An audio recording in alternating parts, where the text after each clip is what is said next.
안녕하세요, 오이오 스튜디오입니다. 이번 시간부터 어도비 프리미어 프로 기초 강좌를 시작합니다. 프리미어는 2025 버전의 영어 버전으로 진행할 예정입니다. 우선 프리미어는 유료 프로그램입니다. 어도비 사이트에서 프리미어만 구독하거나 전체 앱 구독을 통해서 사용 가능한데요. 월간, 연간 플랜이 있기 때문에 선택해서 사용하면 됩니다. 프리미어의 장점은 같은 어도비 계열의 포토샵 파일이나 일러스트 파일과 연동이 잘 되는 점과 버전마다 특별한 기능들이 업데이트되는 점, 그리고 영상 편집 프로그램 이용자의 절반 이상이 사용하는 만큼 프로젝트 연동이나 취업에 도움이 될 수도 있는 점이 있습니다.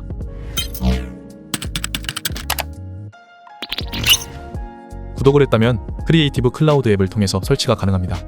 크리에이티브 클라우드 앱을 설치하고 앱을 실행합니다. 설치 전에 언어 설정을 해두는 게 좋은데요. 우상단의 계정 아이콘을 클릭하고 환경 설정을 선택한 뒤에 앱을 클릭합니다. 여기에서 기본 설치 위치와 언어를 설정한 뒤에 설치를 해주면 좋은데요.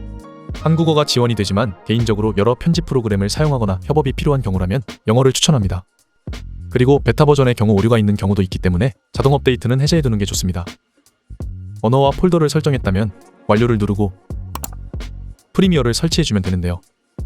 만약 특정 버전을 설치하고 싶다면 해당 프로그램의 이 버튼을 클릭하고 기타 버전에서 설치를 해주면 됩니다.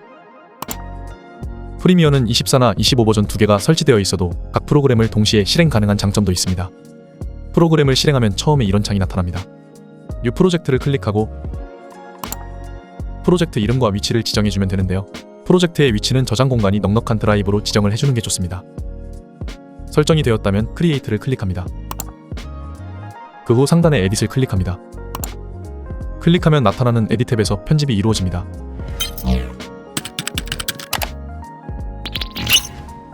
처음 실행했다면 워크스페이스를 설정해주는 게 좋은데요. 상단의 윈도우, 워크스페이스에서 올 패널로 선택을 합니다. 프리미어는 각 패널의 이동이나 결합이 자유롭기 때문에 올 패널로 선택을 한 뒤에 사용하며 점차 자신에게 맞게 위치를 조절해주면 됩니다. 만약 자신만의 워크스페이스 설정을 저장하고 싶다면 상단의 윈도우, 워크스페이스에서 Save as New 워크스페이스로 저장을 한 뒤에 다른 컴퓨터에서 불러오거나 가로형이나 세로형 워크스페이스를 번갈아가며 사용해도 됩니다.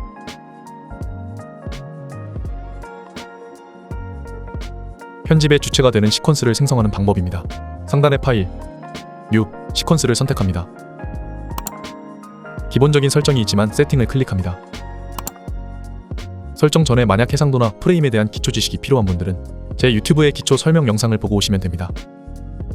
에디팅 모드에서 커스텀을 선택하고 타임베이스에서 프레임을 선택합니다. 그리고 프레임 사이즈에서 해상도를 선택하고 29.97이라면 디스플레이 포맷에서 드롭 프레임으로 할 것인지 논드롭 프레임으로 할 것인지 설정합니다. 그 후에 시퀀스 이름을 입력하고 OK를 누르면 시퀀스가 생성됩니다. 시퀀스가 생성된 프로젝트 패널에 파일을 드래그 앤 드랍으로 가져오고 그렇게 가져온 파일들을 타임라인 패널로 이동시켜서 편집을 한 뒤에 익스포트 탭에서 출력을 하면 되는 시스템입니다.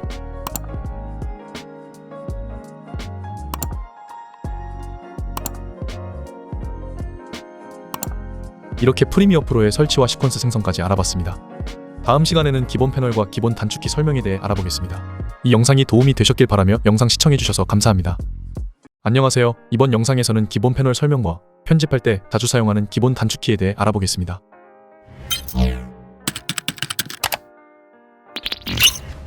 기본적인 편집에 사용하는 패널들을 알려드릴게요. 패널은 상단의 윈도우를 클릭해서 원하는 패널을 나타나게 하거나 안 보이게 할 수도 있고 자유롭게 다른 패널과 합쳐서 탭 방식으로 사용할 수도 있습니다. 프로젝트 패널은 시퀀스와 파일들을 관리해주는 패널인데요. 프로젝트 패널 안에서 폴더를 만들어서 깔끔하게 정리해주는 게 좋습니다.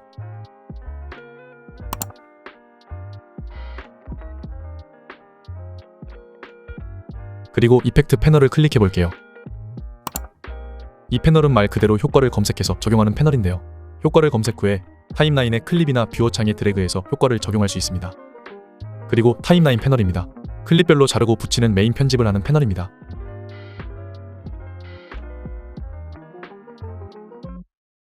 다음은 뷰어 패널입니다. 타임라인의 인디케이터가 위치한 곳을 화면으로 보여주는 패널입니다. 그리고 자주 사용하는 이펙트 컨트롤 패널입니다. 클립의 크기와 위치, 투명도 등을 조절해주는 패널인데요.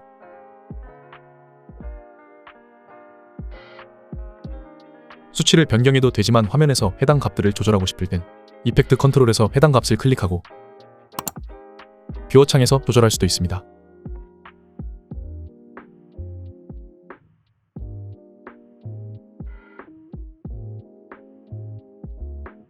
소스 패널은 프로젝트 패널에서 파일을 더블 클릭하거나 파일을 소스 패널로 드래그 앤 드랍해서 타임라인으로 가져오기 전에 소스를 확인할 수 있는 패널입니다.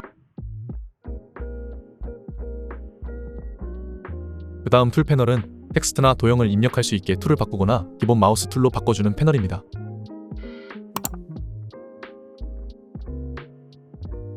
마지막으로 상단의 윈도우 프로퍼티즈를 클릭합니다. 이 패널은 이펙트 패널의 기능뿐만 아니라 오디오 레벨 조절, 그리고 텍스트나 도형을 입력했을 때 꾸며주거나 정렬 등을 할 수 있는 창으로 편집에서 정말 많이 사용되는 패널입니다.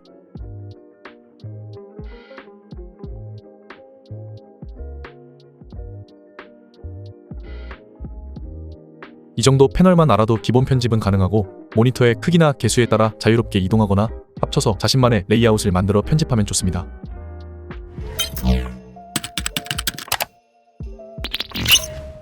몇몇 단축키는 사용하기 편한 숫자 같은 단축키로 바꾸는 게 편하기 때문에 단축키를 검색하고 바꾸는 방법부터 소개하겠습니다.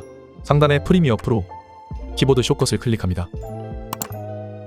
이 창에서 특정 기능을 검색해 단축키를 확인할 수 있고 단축키를 변경할 수도 있는데요. 가장 먼저 우상단의 키보드 레이아웃을 봐야 합니다. EN 혹은 KO로 되어 있을 텐데요. EN은 영문 자판이고 KO는 한글 자판입니다. 보통은 EN으로 단축키를 설정, 변경하고 사용하면 한글 자판에선 단축키가 적용되지 않는 불편함이 있기 때문에 EN과 KO 모두 동일 단축키로 변경을 해두면 나중에 편집할 때 한영 변환의 불편함을 줄일 수 있습니다.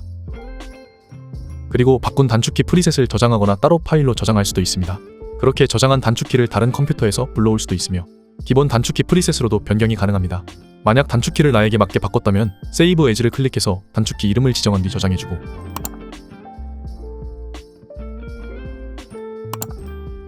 기본 단축키로 돌아가거나 바꾼 단축키로 사용하고 싶다면 프리셋의 화살표를 클릭해서 단축키 프리셋을 선택해주면 됩니다.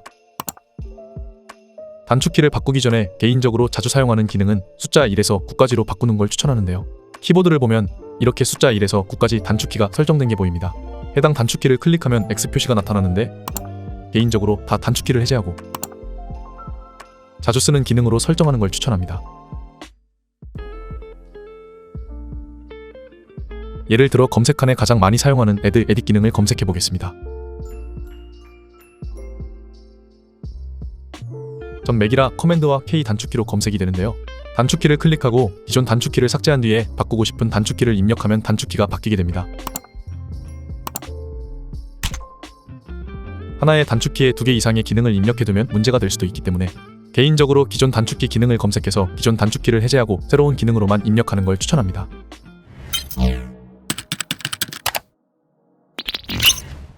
이제 자주 사용하는 기능과 단축키를 소개해드릴게요. 에딧 탭에 타임라인에 샘플 영상 2개를 준비했습니다. 가장 기본이 되는 재생과 멈춤은 스페이스바입니다. 한 번 누르면 재생이 되고 한 번 더 누르면 멈춤이 됩니다. 다음은 J, K, L 3종 세트인데요. L을 누르면 정방향 재생이 되고 K를 누르면 멈춤이 됩니다. 그리고 J를 누르면 역방향 재생이 됩니다. 정방향과 역방향은 한 번 더 누를 때마다 배속 재생이 됩니다.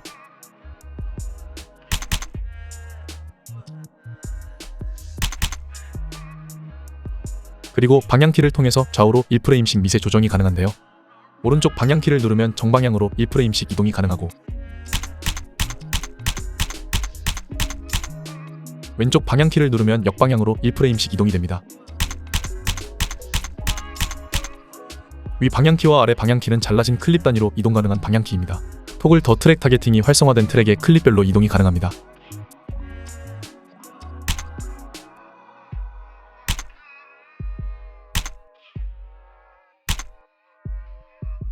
(5프레임씩) 이동하고 싶다면 쉬프트와 방향키를 같이 누르면 되는데요. 쉬프트와 오른쪽 방향키를 누르면 정방향으로 5프레임씩 이동하고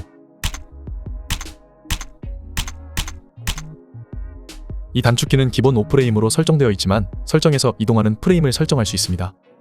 쉬프트와 왼쪽 방향키를 누르면 역방향으로 5프레임씩 이동할 수 있습니다. 다음은 자르기 단축키입니다. 단축키 C를 누르면 레이저 툴 모드로 변하면서 클릭한 지점을 자를 수 있는데요.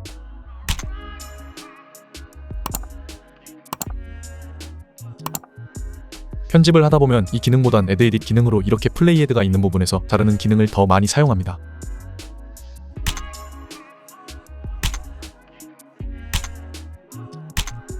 이 기능은 숫자 단축키로 변경해도 좋습니다. 그리고 편집을 하다보면 레이저 툴 모드처럼 마우스가 바뀔 때가 있는데요. 단축키 V를 통해 셀렉션 툴 모드인 기본 마우스 기능으로 되돌릴 수 있습니다. 다음은 복사, 붙여넣기, 되돌리기 단축키입니다. 클립을 선택하고 커맨드와 C 단축키를 누르면 복사가 되고, 붙여넣고 싶은 지점으로 플레이 헤드를 이동해서 커맨드와 V 단축키를 누르면 붙여넣기가 됩니다. 만약 복사가 아닌 잘라내기를 하고 싶다면 커맨드와 X 단축키를 눌러 잘라낸 뒤에 커맨드 V 단축키로 붙여넣어도 됩니다.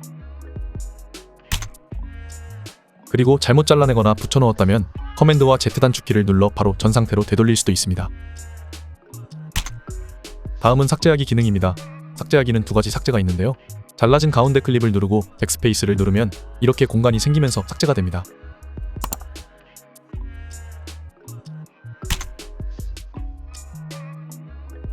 그리고 만약 빈 공간 없이 뒤에 클립이 앞으로 당겨지며 삭제를 하고 싶다면 델리트 키를 누르면 빈 공간 없이 삭제가 가능합니다. 이 정도가 편집 시 아주 기본이 되는 단축키입니다. 이 정도만 알아도 기본적인 자르고 붙이는 편집은 가능하지만 편집할 때 더 다양한 기능과 단축키가 사용됩니다. 이번 강의에서는 이렇게 기본 단축키까지만 알아보고 편집할 때 사용하는 더 다양한 단축키는 다음 시간에 이어서 설명하도록 하겠습니다. 이 영상이 도움이 되셨길 바라며 영상 시청해주셔서 감사합니다. 안녕하세요. 이번 영상에서는 지난 시간에 이어서 편집 시간을 줄여주는 추가 단축키와 인아웃 기능에 대해 알아보겠습니다. 이번 시간에 알려드리는 단축키 또한 상단의 프리미어 프로, 키보드 숏컷에서 소개해드리는 영어 이름으로 검색 후 변경이 가능합니다.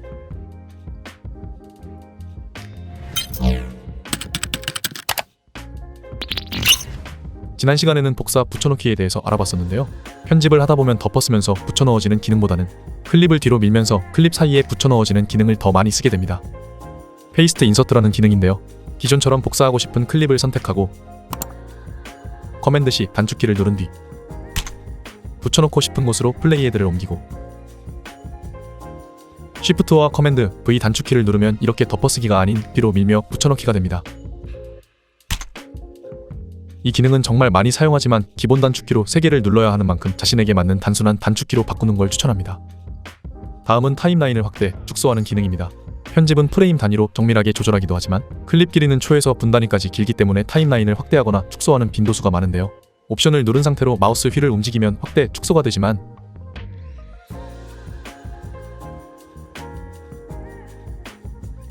키보드 단축키로 조절하는 것을 추천합니다. 상단의 숫자 옆에 등호 단축키를 누르면 타임라인이 확대가 되고 이 상태에서 프레임 단위로 편집을 합니다. 그 후에 옆에 있는 마이너스 단축키를 누르면 타임라인이 축소가 됩니다. 보통 이 두 기능을 이용해서 타임라인을 계속 축소, 확대하며 편집을 하게 됩니다. 편집을 할 때 속도 조절도 자주 사용하는 기능인데요. 클립을 마우스 우클릭을 하고 스피드, 듀레이션을 클릭하면 속도를 조절하는 창이 나타납니다. 이 기능의 기본 단축키는 커맨드와 R을 누르면 되는데요. 속도 조절이 많은 편집을 하는 경우에 더 간단한 단축키로 변경을 해도 됩니다. 속도 조절은 기본적으로 100%이지만 50%나 200% 등 원하는 속도로 조절하면 클립의 속도가 변경됩니다. 속도 조절에 관해서는 나중에 따로 더 자세히 알아볼 예정입니다. 그리고 편집을 하다보면 한 줄의 트랙으로 편집이 안 될 때가 있습니다. 그럴 때 트랙을 위로 올리거나 아래로 내리는 작업이 필요한데요. 마우스로 클립을 위, 아래로 움직일 수도 있지만 단축키로 편하게 할 수도 있습니다. 클립을 선택하고 옵션과 위 방향키를 누르면 클립이 한 트랙 위로 올라가고 반대로 옵션과 아래 방향키를 누르면 클립이 한 트랙 아래로 내려갑니다. 여러 클립을 선택한 뒤 단축키를 눌러도 같은 효과가 적용됩니다.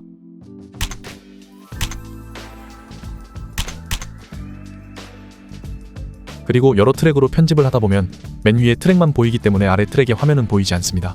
이런 경우 가려져 보이지 않는 트랙의 클립을 더블 클릭하면 소스 패널에 나타나지만 위에 트랙을 잠시 꺼두는 기능으로 확인할 수도 있는데요. 잠시 꺼두고 싶은 클립을 선택하고 쉬프트와 커맨드, 이 단축키를 누르면 클립이 비활성화되고 다시 한번 더 단축키를 누르면 클립이 활성화됩니다. 이 단축키도 간단한 단축키로 변경하는 걸 추천합니다.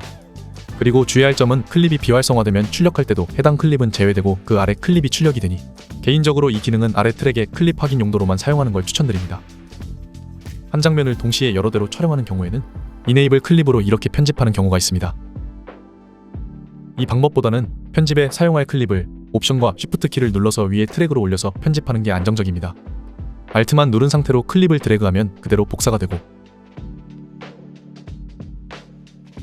쉬프트만 누른 상태로 클립을 드래그하면 클립이 프레임 이동 없이 트랙 단위로 이동할 수 있는데요. 쉬프트와 옵션 키를 눌러서 위에 트랙으로 드래그하면 클립이 복사되며 프레임 이동 없이 이동이 됩니다. 편집하다 컷이 바뀌어야 하는 경우에는 이렇게 아래 클립은 둔 상태로 클립을 위에 트랙으로 복사해서 편집하는 걸 추천합니다. 그리고 가끔 수정을 하다 보면 뒤쪽에 있는 클립들을 잠시 밀어두고 공간을 만든 뒤 편집을 다시 해야 하는 경우도 있습니다. 단축키 A를 누르면 정방향에 있는 모든 클립이 선택되어서 이 클립들을 뒤로 좀 밀어둔 뒤에 남아있는 공간에서 편집을 다시 하고,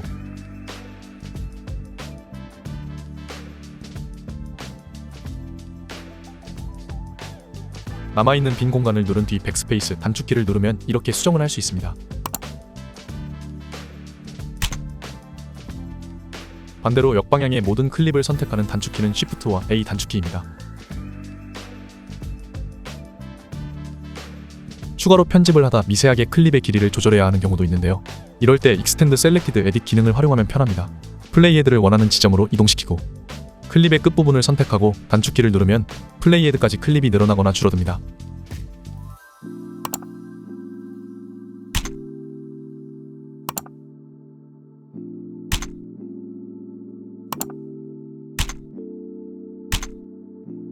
다만 클립이 늘어날 수 있는 여유가 있어야 합니다.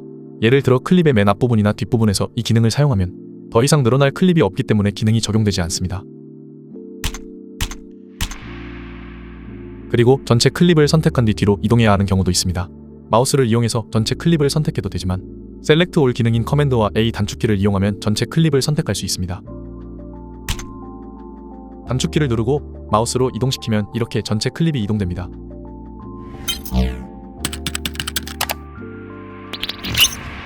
다음 소개할 기능은 인점과 아웃점 단축키입니다. 인점과 아웃점은 구간을 설정하는 기능인데요. 인점은 I 단축키이고 아웃점은 O 단축키입니다. 먼저 구간을 설정해 보겠습니다.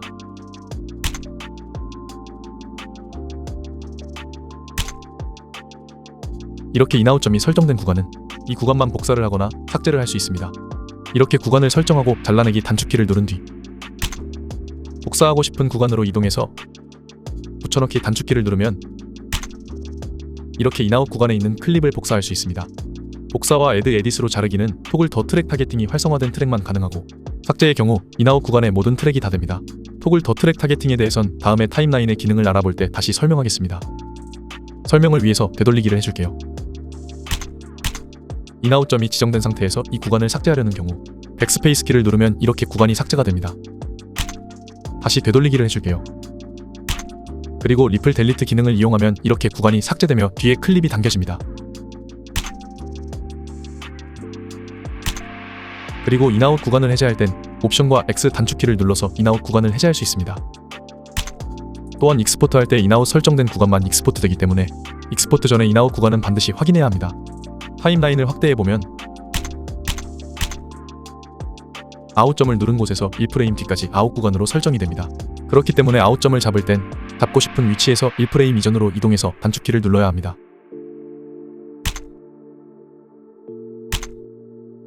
이번 강의에서는 이렇게 여러 단축키에 대해서 알아봤습니다. 다음 강의에서는 이펙트 컨트롤 패널과 키프레임에 대해서 알아보겠습니다. 이 영상이 도움이 되셨길 바라며 영상 시청해주셔서 감사합니다. 안녕하세요. 이번 영상에서는 이펙트 컨트롤 패널과 키프레임에 대해 알아보겠습니다.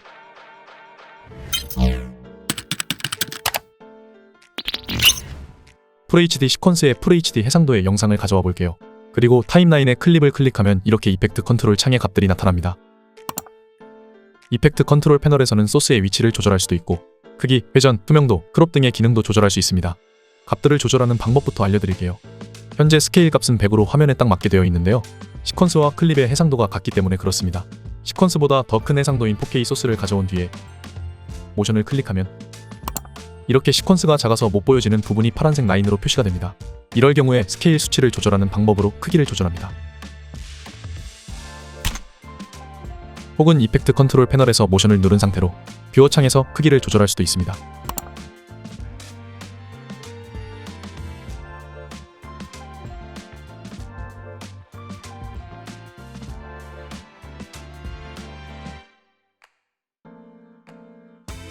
그리고 Shift를 누른 상태에서 마우스로 움직이면 상하로만 움직이거나 좌우로만 움직이게 할 수도 있습니다.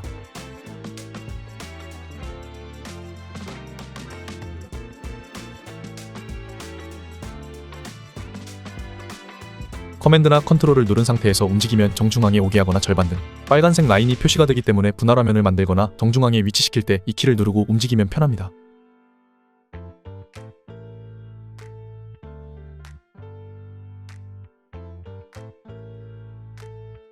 포지션은 위치값으로 FHD의 픽셀 값인 1920, 1080의 절반인 960, 540입니다. 포지션 X값을 1920으로 바꾸게 되면 기존보다 960 픽셀만큼 오른쪽으로 이동하게 되고, 포지션 X값을 0으로 바꾸게 되면 왼쪽으로 960 픽셀만큼 이동하게 됩니다. 이렇게 X축, Y축 픽셀 값을 계산해서 움직이면 더 좋습니다. 그 아래에 있는 스케일은 크기 값으로 크기를 크거나 작게 조절할 수 있고, 로테이션은 회전입니다. 플러스일수록 시계 방향으로 회전하고 마이너스일수록 반시계 방향으로 회전합니다.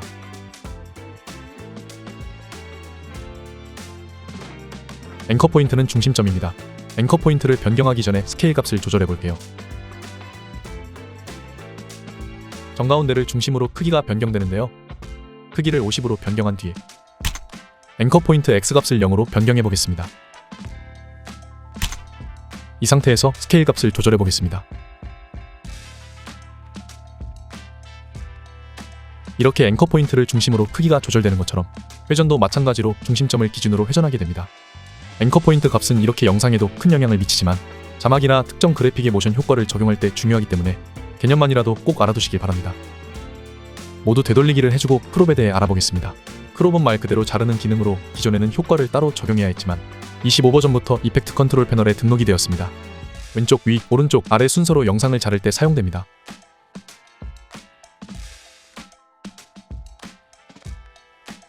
하지만 아직은 효과를 따로 적용해서 뷰어 창에서 조절하는 걸 추천합니다.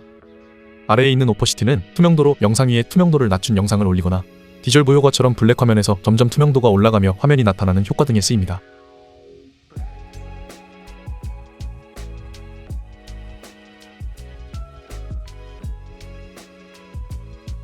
이펙트 컨트롤 패널은 편집에서 클립마다 여러 번 사용되기 때문에 자신에게 편한 위치로 레이아웃을 설정해 놓는 걸 추천합니다.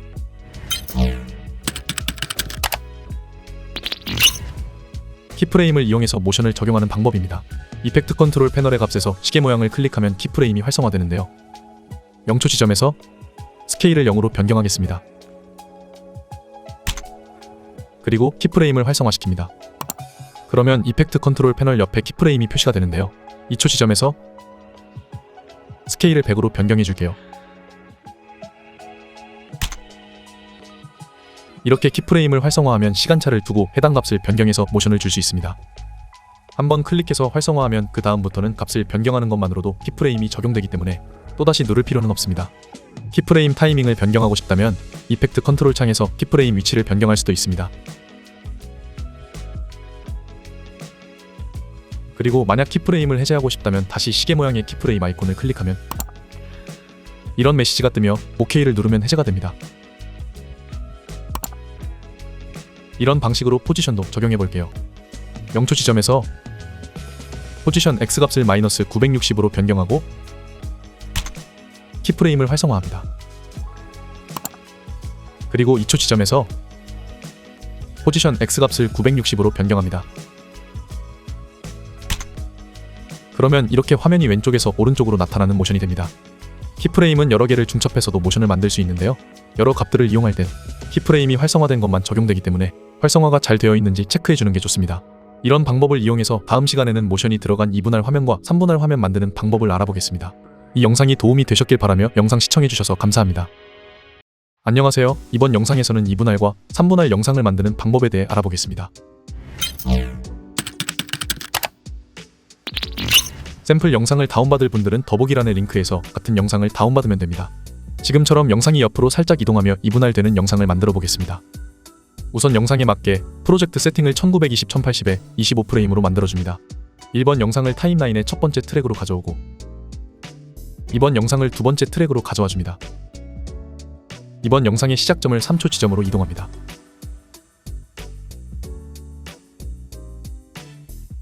그리고 플레이 헤드를 9초로 이동하고 뒷부분은 잘라서 삭제할게요.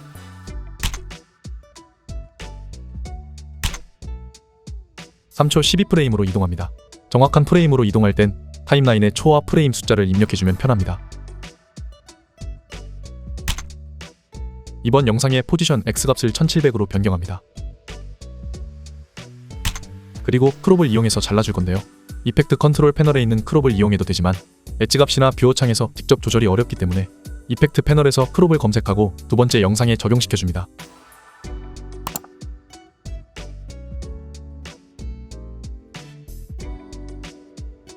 그러면 이펙트 컨트롤 패널 아래쪽에 크롭 효과가 적용이 되었는데요. 크롭 효과를 클릭하고 뷰어 창에서 이렇게 클릭으로 크롭을 조절할 수 있습니다. 전 크롭 레프트의 값이 12%가 될 정도로 조절한 뒤에 엣지 피더 값을 30 정도로 변경하겠습니다.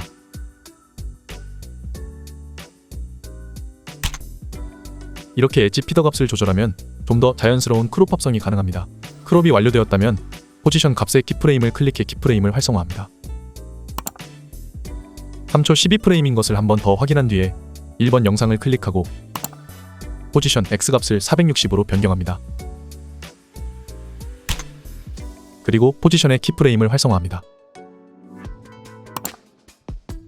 그러면 앞에서 포지션 값을 변경하더라도 3초 12프레임에서는 두 개의 영상이 지금 화면처럼 위치하게 됩니다. 이제 플레이 헤드를 3초 지점으로 이동할게요. 두 번째 영상의 모션을 클릭하고 뷰어 창에서 Shift를 누른 상태로 오른쪽으로 이동시킵니다. 전 포지션 X 값을 2675 정도로 이동시켰습니다. 그리고 첫 번째 영상을 클릭하고 포지션 X 값을 960으로 변경합니다. 재생을 해보면 이렇게 키프레임이 적용되어 밀면서 나타나는 이분할이 완성이 된 걸 볼 수 있습니다. 만약 키프레임 위치를 변경하고 싶다면 이펙트 컨트롤 창에서 두 개의 영상 모두 키프레임을 조금 뒤로 밀어도 됩니다.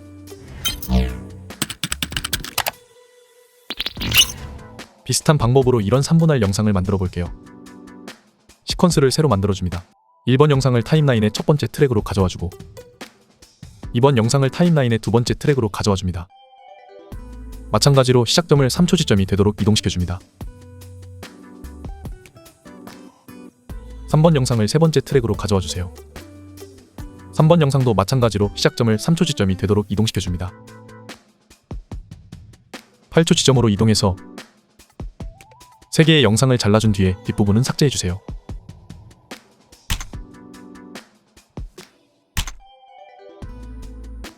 (3초) 12프레임으로 이동합니다. 이펙트 패널에서 크롭을 검색한 뒤에 2번과 3번 영상에 적용시켜줍니다.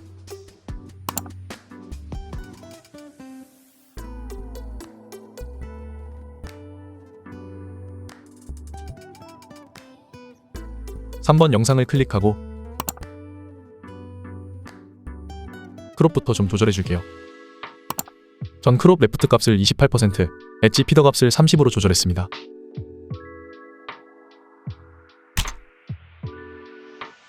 그리고 포지션 X 값을 1780으로 변경합니다.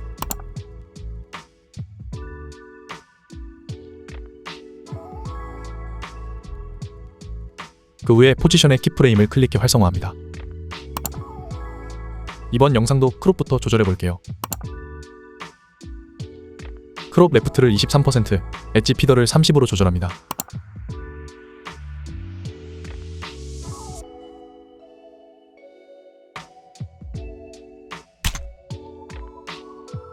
그리고 포지션 X 값을 1240으로 변경하고 마찬가지로 이번 영상도 포지션의 키프레임을 클릭해 활성화합니다. 1번 영상을 클릭하고 포지션 X 값을 370으로 변경합니다. 그리고 포지션의 키프레임을 활성화합니다. 이제 플레이 헤드를 3초 지점으로 이동합니다. 3번 영상의 포지션 X 값을 2372 정도로 이동하고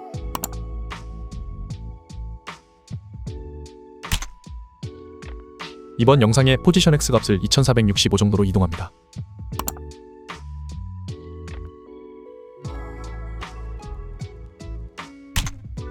그리고 1번 영상의 포지션 X 값을 960으로 변경합니다.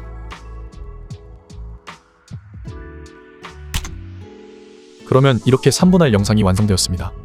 오늘은 이렇게 키프레임과 화면 분할 영상을 만들어 봤는데요.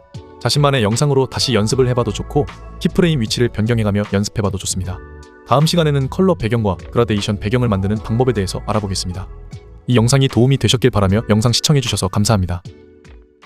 이번 시간에는 컬러 배경과 그라데이션 배경을 만드는 방법에 대해서 알아보겠습니다.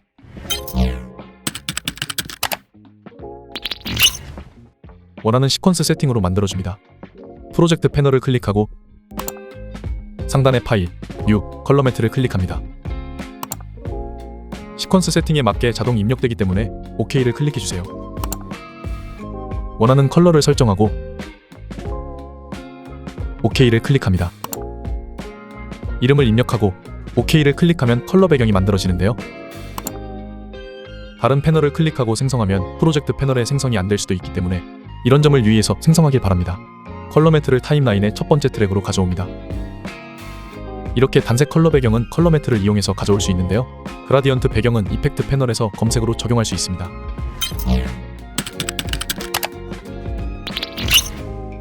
이펙트 패널을 클릭하고 램프를 검색합니다. 효과를 컬러 매트에 적용합니다. 그 후에 이펙트 컨트롤 패널을 보면 램프 효과가 보이는데요.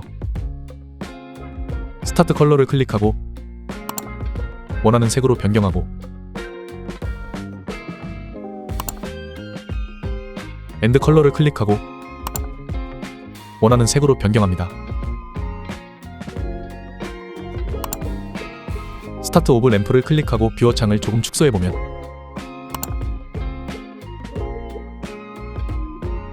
위에 표시를 클릭해서 이동할 수도 있고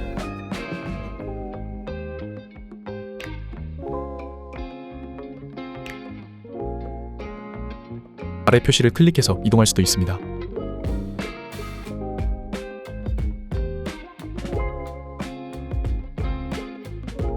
그리고 램프 쉐이프에서 레이디얼 램프로 변경해서 그라데이션 효과를 적용해도 됩니다.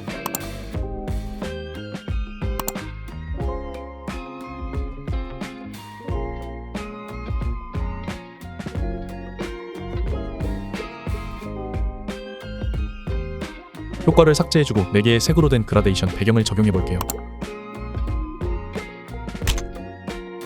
이펙트 패널의 포컬러 그라디언트를 검색합니다. 컬러 매트에 적용합니다. 마찬가지로 4개의 컬러를 각각 클릭해서 원하는 색상으로 변경합니다.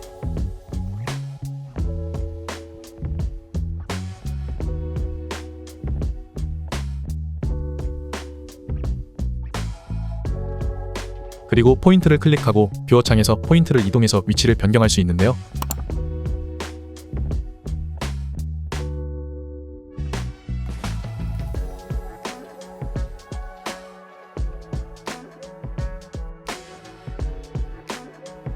그렇게 이동을 하고 블렌드 값을 높이면 더 자연스럽게 색상이 섞인 배경을 만들 수 있습니다.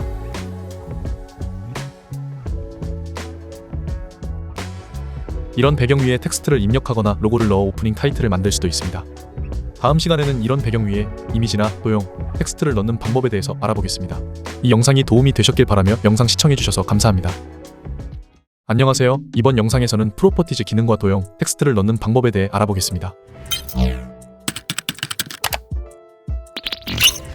이미지를 넣고 조절하는 방법입니다. 프리미어에서는 이미지를 타임라인으로 드래그하면 가져올 수 있는데요. 무료 사이트에서 갤럭시로 검색 후에 다운받아서 컬러 배경 위에 이미지를 가져와 보겠습니다. 이미지를 가져오면 시퀀스의 해상도에 맞게 조정이 되는 게 아니라 이미지의 사이즈 그대로 가져와지는데요. 이펙트 컨트롤 패널에서 크기를 조절해도 되지만 프로퍼티즈 패널에서 간단하게 조절할 수도 있습니다. 프로퍼티즈 패널이 안 보인다면 상단의 윈도우 프로퍼티즈를 클릭하면 됩니다. 이미지를 클릭하고 프로퍼티즈 패널에서 P를 클릭합니다. 그러면 가로나 세로 중 부족한 사이즈만큼 배율 확대 혹은 축소가 되어 해상도에 맞춰 화면이 가득 차도록 조절이 되는데요. 배율만큼 확대가 되는 경우에는 잘려져 보이지 않는 부분이 생길 수 있습니다. 그 옆에 있는 핏을 클릭해보면 가로나 세로 중 한 부분이 해상도에 맞게 조절이 됩니다. 그 외에 이펙트 컨트롤 패널에서 조절할 수 있었던 위치나 사이즈, 크롭 등의 기능도 프로퍼티즈 패널에서 조절할 수 있습니다. 그리고 오디오도 프로퍼티즈 패널에서 조절할 수 있는데요. 이 패널은 이펙트 컨트롤 패널의 간편 버전 같은 기능이지만 25버전부터 생긴 패널인 만큼 아직은 이펙트 컨트롤 패널이 더 편리하다고 생각됩니다. 저는 그래서 이 패널을 주로 도형과 텍스트를 사용할 때 많이 사용합니다.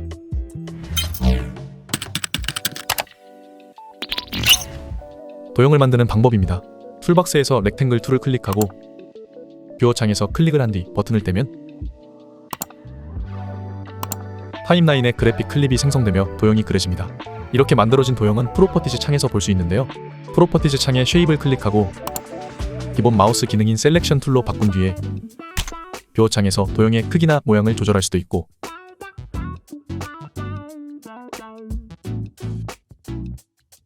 도형의 색상을 변경하거나 스트로크를 넣을 수도 있습니다.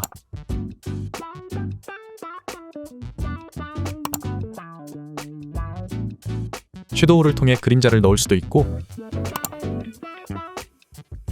얼라인 기능을 통해 맞춤 정렬도 가능합니다.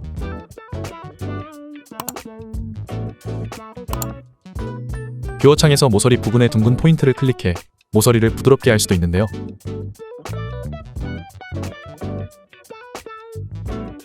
정확한 수치는 프로퍼티즈 창에서 코너 라디우스 값을 통해 조절할 수 있습니다. 정사각형을 그릴 땐 쉬프트를 누른 상태로 도형을 만들면 됩니다.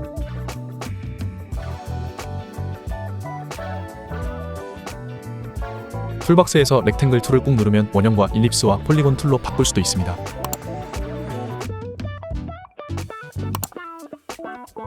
일립스는 원형을 그릴 때 사용되는데요.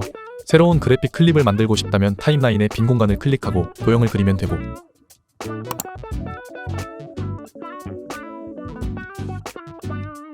기존 그래픽 클립에 같이 도형을 넣고 싶다면 기존 그래픽 클립을 클릭하고 뷰어 창에 도형을 그리면 됩니다.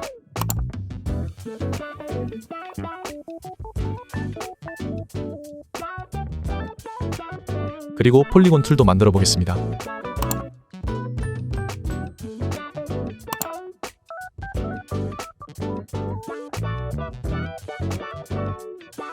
폴리곤은 맨 처음 기본 삼각형으로 그려지는데요. 프로퍼티즈 창을 내려보면 너머 오브 사이드 값이 보입니다. 이 값을 조절해서 다각형을 만들 수 있고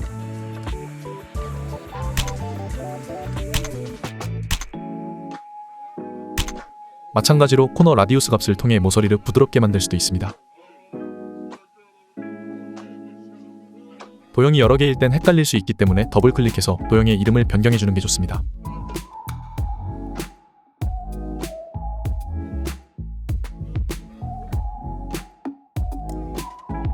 이렇게 도형만 사용해도 되지만 텍스트를 만들 때도 도형을 같이 넣어줄 수도 있습니다. 이 부분은 다음 시간에 텍스트 디자인에서 자세히 설명하겠습니다.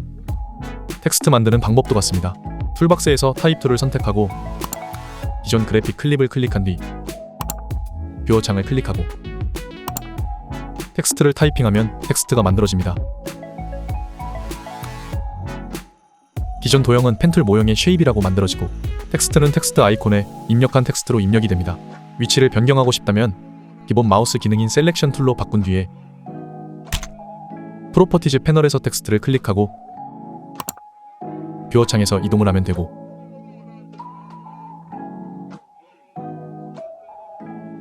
프로퍼티즈 패널에서 텍스트를 클릭한 상태에서 텍스트의 폰트나 크기를 변경해 줄 수 있습니다. 사이즈를 조절할 수도 있고 자간이나 행간도 조절 가능합니다.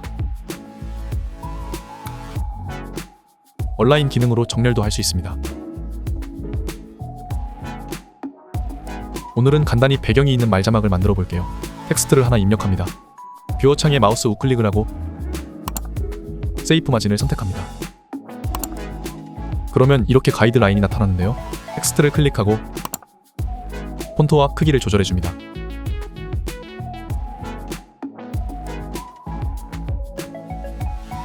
그리고 어피어런스에서 백그라운드를 체크합니다. 배경의 투명도, 사이즈, 모서리 값이 보이는데요. 원하는 모습으로 설정해 주세요. 만약 배경색을 흰색으로 한다면 P를 눌러서 글사색을 어두운 계열로 해줘도 됩니다.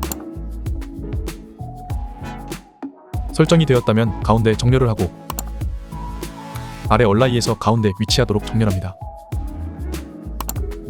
그 후에 위치를 가이드라인의 아래 부분에 맞도록 옮기면 됩니다. 이제 타임라인에서 텍스트를 복사 붙여넣기해서 추가로 만들어줘도 되고 기존 텍스트를 늘리고 잘라서 텍스트 내용만 바꿔 입력하는 방식으로 사용하면 됩니다. 다음 시간에는 텍스트를 디자인하는 방법에 대해서 알아보겠습니다. 이 영상이 도움이 되셨길 바라며 영상 시청해주셔서 감사합니다. 안녕하세요. 이번 영상에서는 텍스트를 디자인하고 저장 후 불러오는 방법에 대해 알아보겠습니다.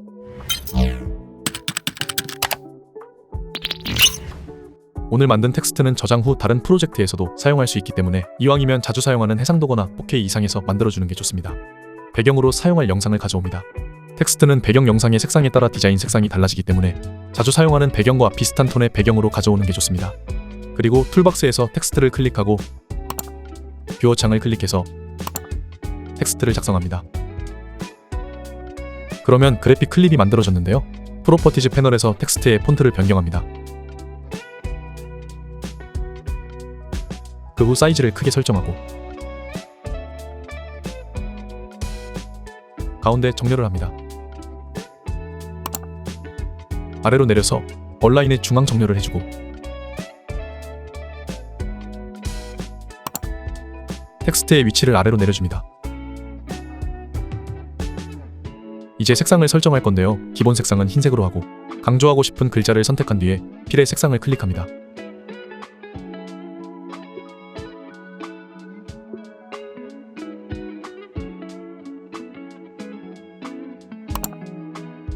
그리고 원하는 색상을 선택해주세요. 저는 노란색 계열을 선택했는데요. 이 창에 보이는 색상 코드를 선택하고 복사를 합니다. 그 후에 OK를 클릭하세요. 이제 여기에 스트로크나 섀도우 등을 설정할 건데요. 색상 감각이 있는 분들은 어울리는 색상으로 설정하면 되지만 대다수가 그러긴 힘듭니다. 이럴 때 챗GPT 무료 버전을 이용해서 색상을 추천받는 게 좋습니다. 챗GPT 사이트로 이동합니다. 회원 가입이 안 된 분들은 간단하게 회원 가입을 하고 저처럼 입력을 합니다.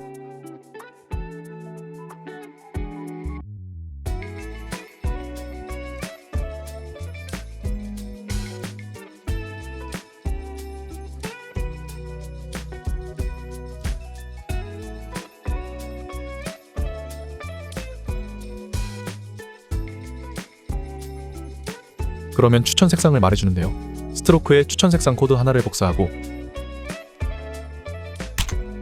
프리미어 프로로 다시 이동합니다. 전체 텍스트를 선택하고 스트로크를 체크합니다. 그리고 색상을 클릭하고 색상 코드에 방금 코드를 붙여넣습니다.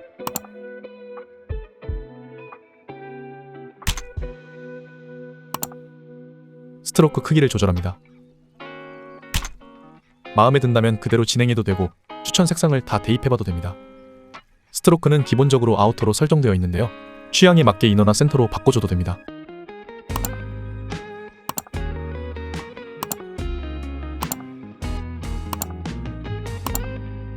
그리고 섀도우를 체크하고 다시 챗GPT로 가서 추천해준 섀도우 색상 코드를 복사하고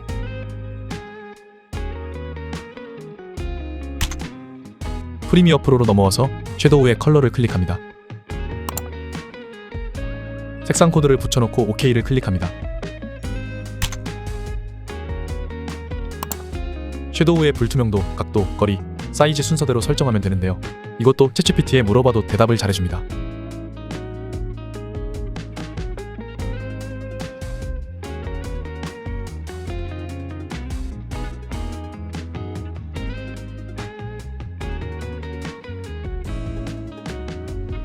이 정도만 해도 디자인은 잘 완성이 되었습니다. 하지만 추가로 방송에서 쓰는 것처럼 상단 자막도 만들어주면 활용도가 올라갑니다.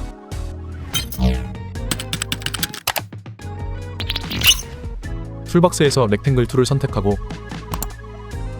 같은 그래픽 클립에 텍스트 위에 사각형을 만들어주세요. 색상을 클릭하고 스포이드를 클릭한 다음 흰색 또는 아까 강조색을 클릭합니다.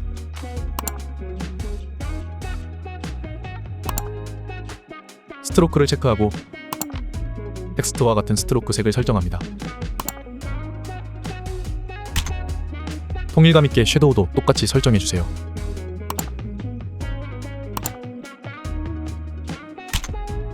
툴박스에서 텍스트를 클릭하고 사각형 안에 들어갈 텍스트를 입력합니다.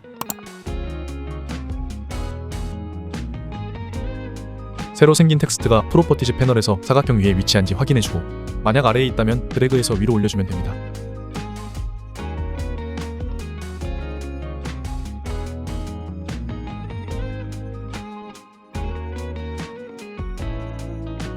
색상을 클릭하고 스트로크 색상과 같게 해줄게요. 그리고 스트로크와 섀도우는 클릭해서 해제해주세요. 위치를 사각형 위로 이동한 다음 크기를 줄여줍니다.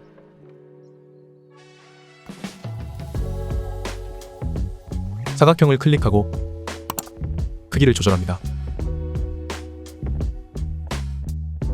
그리고 프로퍼티즈 패널에서 아래로 쭉 내려서 코너 라디우스 값을 조절해서 모서리를 부드럽게 해줘볼게요. 그리고 그 아래에 핀투라고 보입니다. 클릭해서 방금 작성한 위에 텍스트를 선택합니다. 그리고 중앙을 클릭합니다. 그 후에 위에 텍스트를 수정하면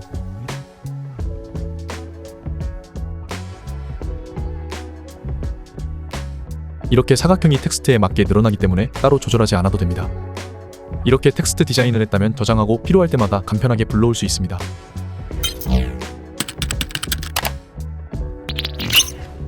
타임라인에서 그래픽 클립을 우클릭하고 익스포트 에즈 모션 그래픽 템플릿을 클릭합니다. 이름을 입력하고 저장 위치를 설정합니다. 자신만의 자막 폴더를 만들어서 저장해줘도 됩니다. OK를 눌러서 저장하면 emojrt 파일이 만들어집니다. 그리고 상단의 윈도우 그래픽 템플릿을 선택하면 그래픽 템플릿 패널이 나타나는데요. 방금 만든 emojrt 파일을 그래픽 템플릿 패널로 드래그해도 되고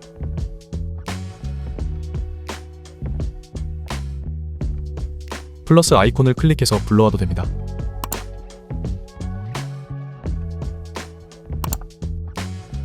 잘 불러와줬다면 타임라인으로 드래그하고 텍스트 내용만 수정해서 사용하면 됩니다.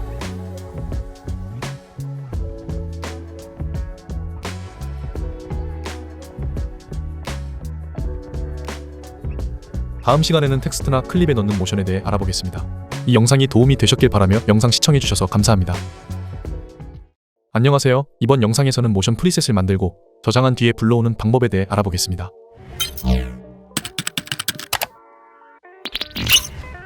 지난 시간에 만든 텍스트를 가져와 볼게요. 자막도 여러 종류가 있고 자막 종류나 상황에 따라 나타나는 모션도 다양합니다. 그중 몇 가지 모션을 만들어보고 저장하는 방법을 알아보겠습니다. 자막은 우선 5초 이상 길이가 되도록 설정합니다. 그리고 이펙트 패널에서 트랜스폼을 검색합니다. 자막이 있는 그래픽 클립에 적용시켜주세요. 적용하면 이펙트 컨트롤 패널의 트랜스폼이라고 나타납니다. 가장 기본적인 아래에서 나타나는 모션을 만들어 볼게요. 자막 클립이 0초에 위치하도록 두고 10프레임으로 이동합니다. 그리고 트랜스폼의 포지션과 오퍼시티의 키프레임을 활성화합니다. 그리고 0초 지점으로 이동해서 이펙트 컨트롤의 트랜스폼에서 포지션 Y 값을 자막이 아래로 내려가서 안 보일 때까지 조절합니다. 그리고 오퍼시티도 0으로 만들어주세요. 그러면 이렇게 아래에서 나타나는 모션이 만들어졌는데요. 여기서 조금 더 효과를 주겠습니다. 셔터 앵글을 300으로 변경합니다. 그러면 잔상이 생기며 더 그럴듯한 효과가 되었는데요. 이펙트 컨트롤 패널의 타임라인 뷰를 보면 키프레임이 보입니다. 만약 안 보인다면 쇼 타임라인 뷰 아이콘을 클릭하면 되고 확대는 타임라인 확대 단축키와 같습니다. 포지션의 옆 화살표를 클릭합니다. 그러면 그래프가 보이는데요. 0초 지점의 키프레임을 마우스 우클릭하고 템퍼럴 인터폴레이션에서 이지 아웃을 클릭합니다. 그리고 10프레임 지점의 키프레임을 마우스 우클릭하고 템퍼럴 인터폴레이션에서 이지 인을 클릭합니다. 그 후에 키프레임을 선택해 그래프를 수정하면서 가속되다 느려지는 느낌이나 느려지다 가속되게 나타나는 느낌을 만들어줍니다.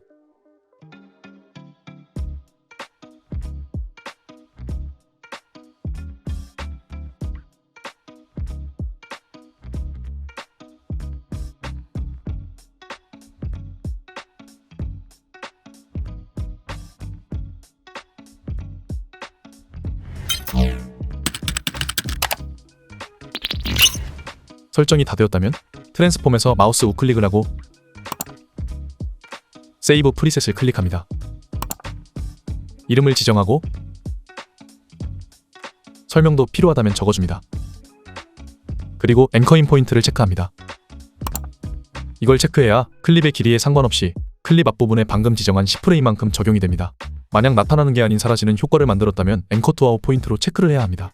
이런 점을 유의해서 설정한 뒤에 OK를 클릭합니다. 그리고 이펙트 패널에서 프리셋을 클릭해보면 방금 저장한 효과가 보입니다. 기존 자막의 트랜스폼 효과를 삭제하고 이펙트 패널에 생성된 효과를 자막에 바로 드래그하면 효과가 잘 적용된 걸 볼 수 있습니다.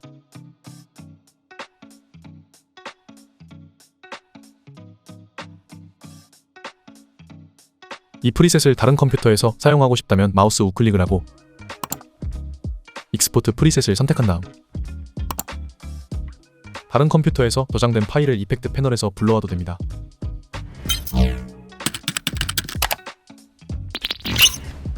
이외에 다른 모션 효과도 만들어 볼게요. 새로운 자막 클립을 가져와주고 이펙트 패널에서 가우시안 블러를 검색한 다음 적용시켜줍니다. 그리고 0초 지점으로 이동한 뒤에 이펙트 컨트롤 패널에서 가우시안 블러 값을 200으로 변경합니다. 그리고 키프레임을 활성화해주고 10프레임 지점으로 이동합니다. 값을 0으로 수정합니다. 그리고 아까와 마찬가지로 이지 아웃, 이지 인을 설정합니다.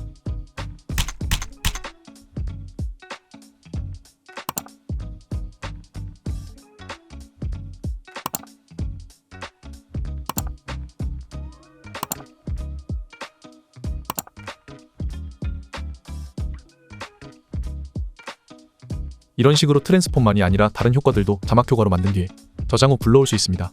이런 방법으로 자신만의 효과를 만들고 저장해서 편집 시간을 단축시키길 바랍니다. 다음 시간에는 브루라는 프로그램을 이용해서 말자막을 아주 간단하게 넣는 방법에 대해 알아보겠습니다. 이 영상이 도움이 되셨길 바라며 영상 시청해주셔서 감사합니다. 안녕하세요. 이번 영상에서는 브루라는 프로그램으로 자동 말자막을 만드는 방법에 대해 알아보겠습니다.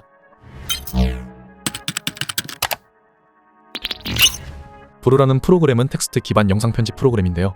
이걸 이용해서 오디오 파일을 텍스트로 바꿔준 뒤에 프리미어로 불러와서 간단하게 모든 말자막의 폰트와 스타일을 바꿔줄 겁니다. 인공지능이 정말 오탈자 없이 아주 약간만 수정해서 사용할 정도로 작업해주기 때문에 저도 현업에서 사용하는 방법입니다. 먼저 프리미어에서 원본 파일을 불러오거나 편집을 다하고 자막 올리기 전에 프로젝트를 불러옵니다. 원본 파일만 불러와서 말자막을 입혀주면 편집할 때 도움이 될 수도 있고, 편집을 다하고 자막 올리기 전에 프로젝트라면 지금부터 말자막을 아주 간단하게 끝낼 수 있습니다. 인점과 아웃점을 설정하고 단축키를 이용해서 익스포트를 해줍니다. 파일명과 경로를 지정해주고 포맷에서 mp3를 선택하고 익스포트를 합니다. 동영상 더보기란에 있는 브루 사이트로 이동합니다. 무료 다운로드를 해주세요. 설치를 하고 나서 프로그램을 실행한 다음 상단의 내부를 클릭합니다. 구글로 회원 가입을 해줘야 합니다. 무료 버전도 한 달에 120분 분량까지는 오디오를 텍스트로 작업할 수 있습니다. 회원 가입이 되었다면 새로 만들기를 클릭합니다. PC에서 비디오 오디오 불러오기를 선택하고 방금 익스포트했던 파일을 불러옵니다. 언어는 한국어가 기본으로 설정되어 있고 클립 나누기를 클릭해서 최대 글자 수를 설정하고 의미 기준이 선택되었는지 확인합니다. 확인을 누르면 이런 창이 뜨면서 추출이 되는데요. 추출이 되면 이렇게 나타납니다. 브루 페이지 자체에서도 수정이 가능하지만 오늘은 넘어가겠습니다. 내보내기를 클릭하고 프리미어 프로 XML을 클릭해서 내보내기를 해줍니다. 내보내기 전에 프레임 레이트가 시퀀스 또는 원본과 맞는지 잘 확인하고 줄바꿈 없이 하나의 텍스트 레이어에 넣기를 체크한 뒤에 내보내기를 클릭합니다. 프리미어 프로로 돌아가서 방금 만들어진 XML 파일을 프로젝트 패널에 드래그합니다. 그러면 시퀀스와 파일이 불러와지는데요. 시퀀스를 열어주면 이렇게 오디오 타이밍에 맞게 말자막이 들어가 있습니다.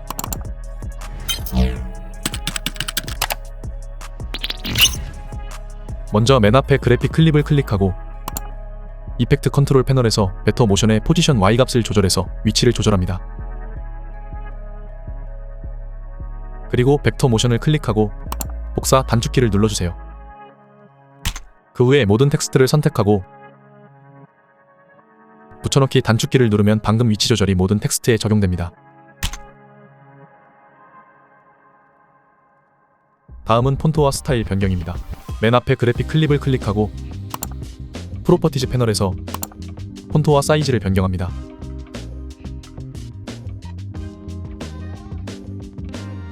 검은색 배경이라 자막 디자인을 위해서 흰색 컬러 배경을 놓고 작업하겠습니다.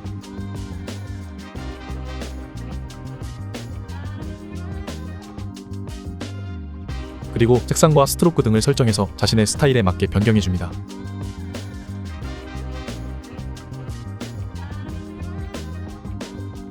그리고 프로퍼티즈 패널을 맨 아래로 내려보면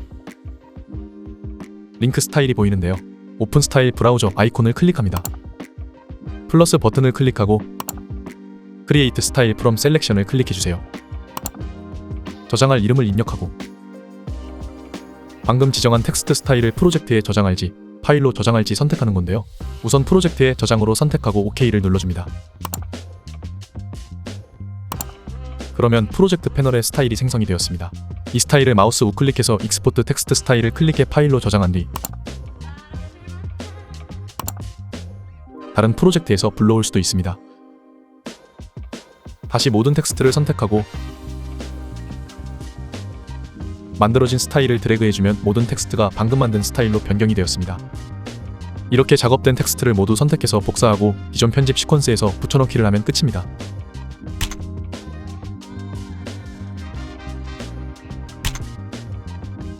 이런 방법으로 말자막을 생성해서 편집 시간을 단축시키길 바랍니다. 다음 시간에는 속도 조절하는 방법에 대해 간단히 알아보겠습니다. 이 영상이 도움이 되셨길 바라며 영상 시청해주셔서 감사합니다. 안녕하세요. 이번 영상에서는 기본적인 속도 조절 방법에 대해 알아보겠습니다.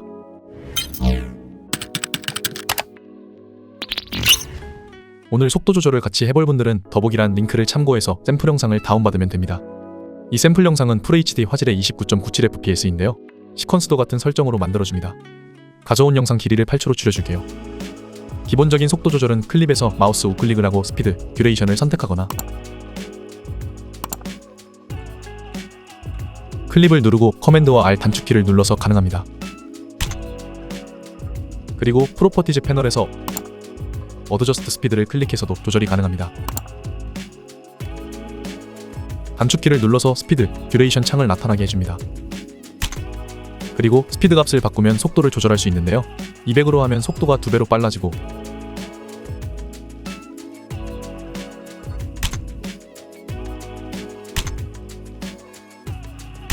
50으로 하면 속도가 반으로 줄어듭니다. 다만 속도를 줄일 땐 60fps 이상으로 촬영된 게 아니라면 부자연스러울 수 있습니다. 되돌리기를 해주고 다른 설정 예시를 위해 똑같은 클립 2개를 복사할게요. 가운데 클립을 선택한 상태로 속도 조절 단축키를 누릅니다. 스피드 값을 300으로 변경하고 엔터를 눌러줍니다. 그러면 클립 길이가 줄어들며 빈 공간이 생겼습니다. 다시 단축키를 누르고 이번에는 스피드를 50으로 변경할게요. 마찬가지로 뒤에 있는 클립 위치에 영향을 주지 않고 기존 여유 공간 안에서 조절이 되었습니다. 다시 단축키를 누르고 이번에는 리플 에딧을 체크하고 스피드 값을 200으로 변경할게요. 리플 에딧을 선택하고 변경하니까 빈 공간 없이 속도 조절이 되었습니다. 다시 단축키를 누르고 이번에는 스피드 값을 50으로 변경할게요. 마찬가지로 뒤에 클립이 뒤로 밀려나며 속도 조절이 되었습니다. 보통은 편집이 꼬일 수 있기 때문에 리플 에딧을 체크하지 않고 조절을 하지만 특정 화면을 보여줘야 하는 경우 혹은 클립 위치가 변경되어도 상관이 없는 경우에 리플 에딧을 체크하고 조절합니다.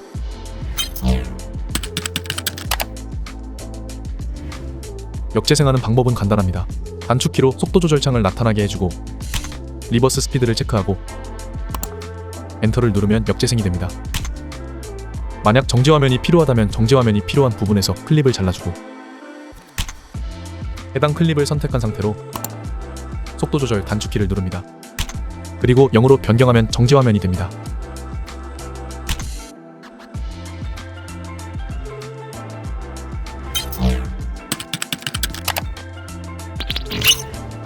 속도를 조절할 때 무작정 배속을 올리거나 늦추는 것보단 강약 조절을 하는 게 좋습니다.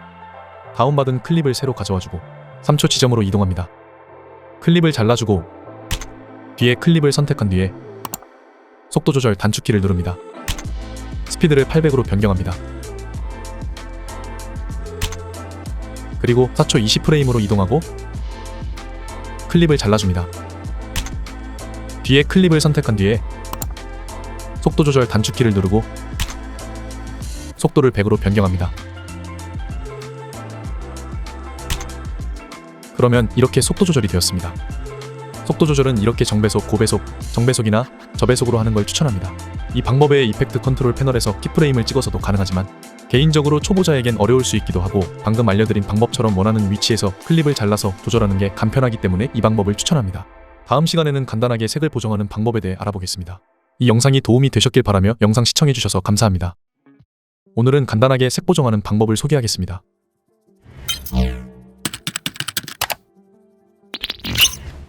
같이 보정을 해볼 분들은 더보기란의 링크에서 영상을 다운받으면 됩니다. 다운받은 클립을 가져와주고 이펙트 패널에서 투 스트립을 검색합니다.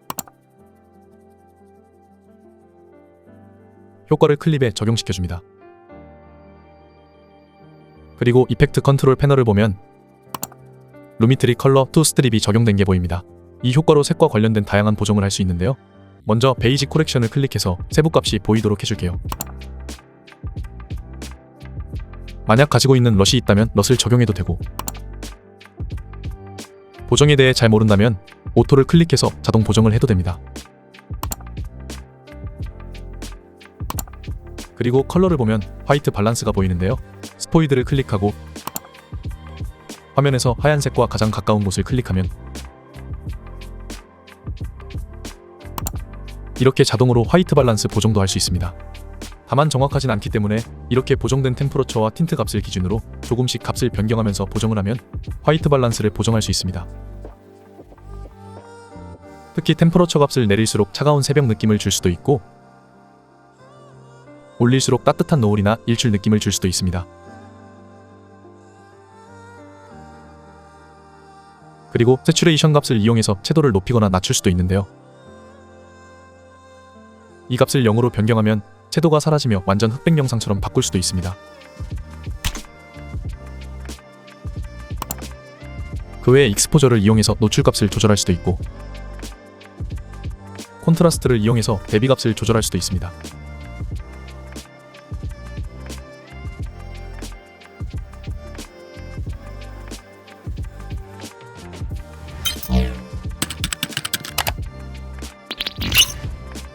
그 아래 커브를 클릭해 볼게요.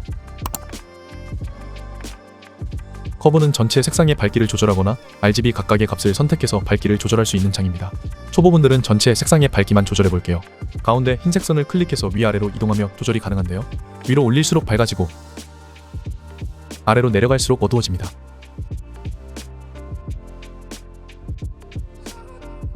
그리고 영역이 있는데요. 어두운 영역, 중간 영역, 밝은 영역입니다.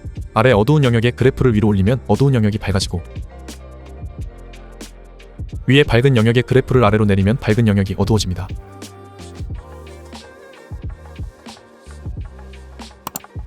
반대로 어두운 영역의 그래프를 아래로 내리면 어두운 영역이 더 어두워지며 밝은 영역의 그래프를 위로 올리면 밝은 영역이 더 밝아집니다. 이렇게 두 개의 점을 찍어 보정했지만 더 많은 점을 찍어서 보정을 할 수도 있습니다. 다만 커브 값을 조절할 때 너무 밝게 보정할 경우 노이즈까지 돋보일 수 있기 때문에 적정 값으로 조절하는 게 좋습니다. 개인적으로 화이트 밸런스, 새츄레이션, 콘트라스트, 커브감만 조절해도 기본적인 보정은 가능합니다. 이런 방법으로 자신만의 영상을 가져와 기본 색 보정을 해보시길 바랍니다. 다음 시간에는 간단하게 크로마키를 제거하고 합성하는 방법에 대해 알아보겠습니다. 이 영상이 도움이 되셨길 바라며 영상 시청해주셔서 감사합니다. 안녕하세요. 이번 영상에서는 크로마키를 제거하는 방법에 대해 간단하게 알아보겠습니다.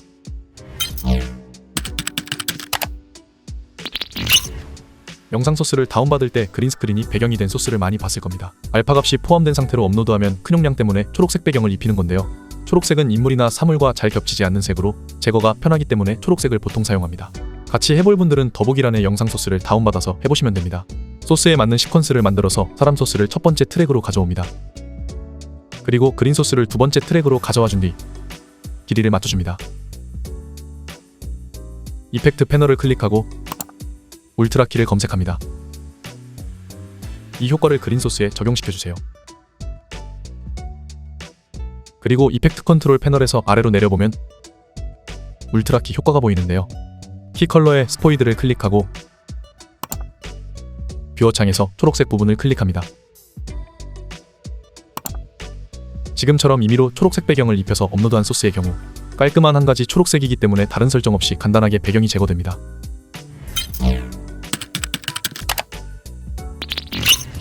복잡한 배경 제거는 실제 스튜디오에서 초록색 배경으로 촬영한 영상입니다. 다운받은 크로마키 배경 영상을 두 번째 트랙으로 가져오고 첫 번째 트랙은 컬러 매트 흰색을 가져온 뒤 길이를 조절해줍니다. 마찬가지로 울트라 키 효과를 크로마키 배경 영상에 적용해주세요.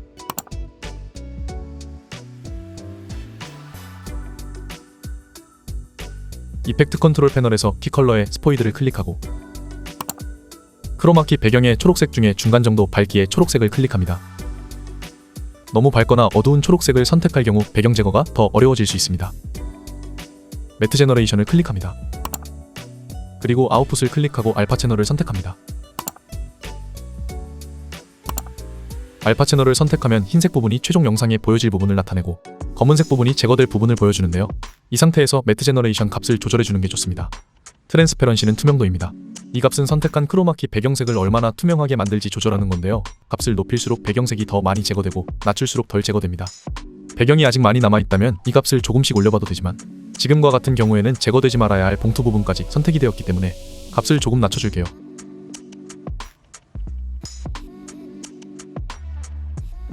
탈러런스는 관용도입니다. 선택한 키 컬러, 예를 들어 초록색과 비슷한 색까지 제거할 범위를 정하는 값입니다. 값을 높일수록 초록색과 유사한 색상까지 더 넓게 제거되고 낮추면 선택한 색상만 정밀하게 제거됩니다. 촬영본에 초록 계열이 넓게 퍼져 있다면 값을 올려주세요. 페디스탈은 어두운 영역, 특히 그림자 쪽에서 얼마나 키잉을 적용할지 결정합니다. 값을 높이면 어두운 초록색 부분까지도 제거 대상에 포함되고 낮추면 그림자 속 초록색은 남게 됩니다. 배경 조명이 균일하지 않거나 그림자가 많을 땐 이 값을 잘 조절해줘야 합니다. 하이라이트는 밝은 영역의 투명도를 조절하는 값입니다. 값을 높이면 밝은 부분도 더 많이 제거되지만 그만큼 피사체의 피부나 밝은 옷이 날아갈 수도 있으니 주의해야 합니다. 밝은 부분이 자연스럽게 빠져야 할 때는 조금만 조정하는 게 좋고 지금의 경우 값을 낮춰주겠습니다. 섀도우는 어두운 부분의 투명도를 정리해주는 역할을 합니다. 값을 높이면 어두운 부분도 더 많이 제거되고 낮추면 그림자나 어두운 옷이 더 잘 보존됩니다. 페디스탈과 비슷하지만 좀 더 부드러운 조정이 가능합니다.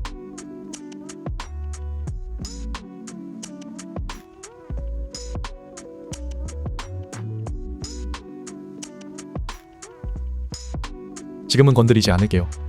설정이 끝났다면 아웃풋 값을 클릭해서 컴포짓으로 바꿔줍니다.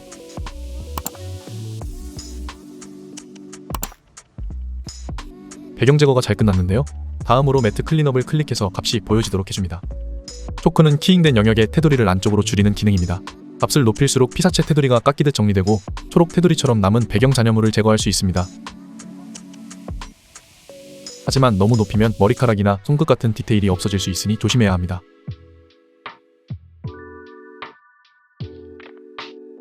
소프트는 마스크 가장자리를 부드럽게 불러 처리해주는 옵션입니다. 초크로 깎인 테두리가 너무 날카롭거나 부자연스러울 때 이 값을 높이면 부드럽고 자연스럽게 전환됩니다.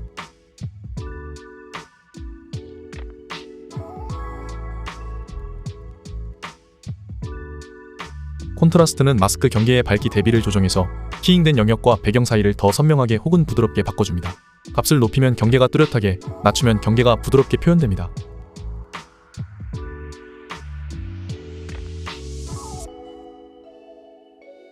미드 포인트는 마스크의 경계가 어디쯤 위치할지 결정하는 중간값입니다. 콘트라스트로 조절된 밝기 차이를 기준으로 이 값을 올리면 더 많은 부분이 숨겨지고 내리면 더 많은 부분이 보이게 됩니다.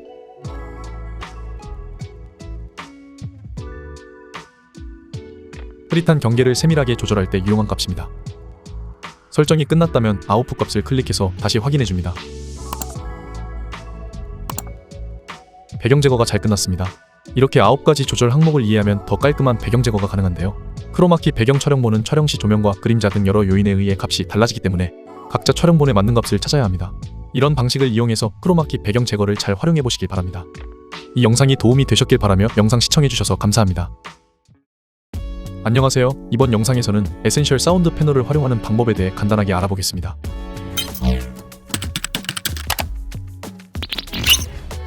촬영본에 바람소리나 물소리처럼 잡음이 들어가서 목소리가 잘 안 들리는 경우가 있는데요.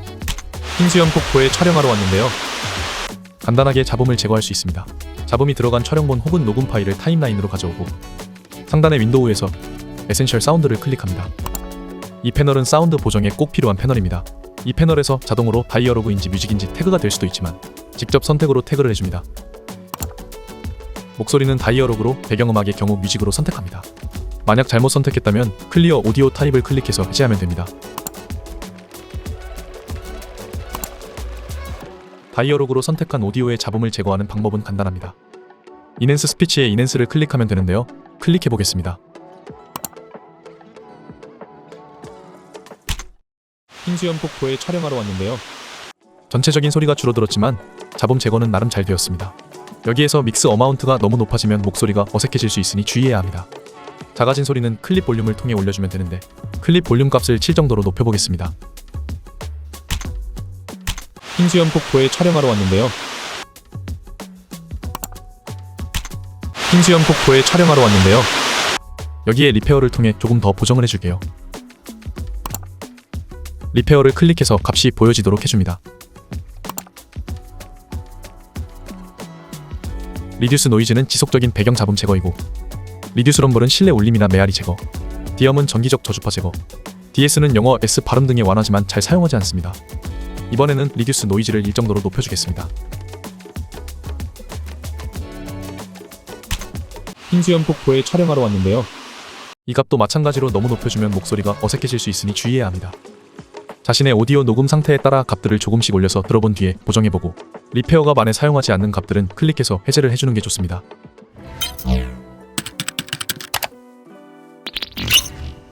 녹음을 할 때 균일한 소리로 녹음하긴 쉽지 않습니다. 보통은 어떤 부분은 크고 어떤 부분은 작게 녹음이 되는데요. 라운드니스를 통해 간단하게 조절이 가능합니다. 조절할 클립을 선택하고 라운드니스에 오토 매치를 클릭하면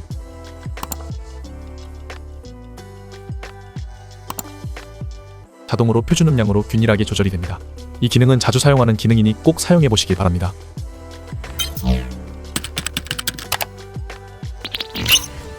배경음악의 경우 목소리가 나오는 부분만 소리를 줄일 수도 있습니다. 첫 번째 오디오 트랙에 목소리 녹음본을 두고 두 번째 오디오 트랙에 배경음악을 가져오겠습니다. 첫 번째 목소리 녹음본이 다이어로그로 지정을 해줘야 적용이 되기 때문에 지정이 되었는지 꼭 확인합니다. 그 뒤에 배경음악을 클릭하고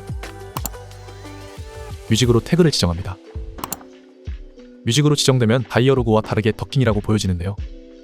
클릭해서 활성화합니다.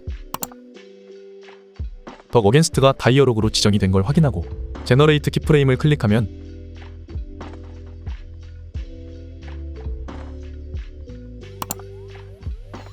자동으로 목소리가 나오는 부분에서 음악이 줄어들도록 키프레임이 생성됩니다. 안녕하세요.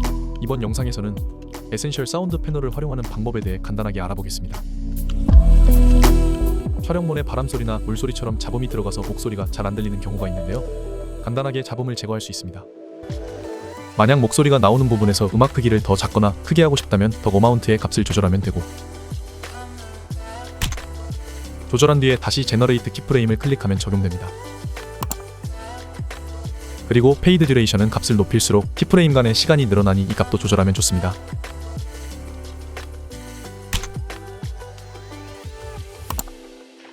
또한 배경음악의 경우 상황이나 영상 길이에 맞게 조절해야 하는 경우가 많은데요. 에센셜 사운드 패널의 듀레이션을 클릭해서 활성화합니다. 타겟 듀레이션 값을 바꾸면 AI가 자동으로 그 값에서 5초 정도의 오차를 두고 길이를 줄이거나 늘려줍니다. 가끔 조금은 어색하게 바뀔 때도 있지만 이 기능도 정말 자주 사용하는 기능입니다.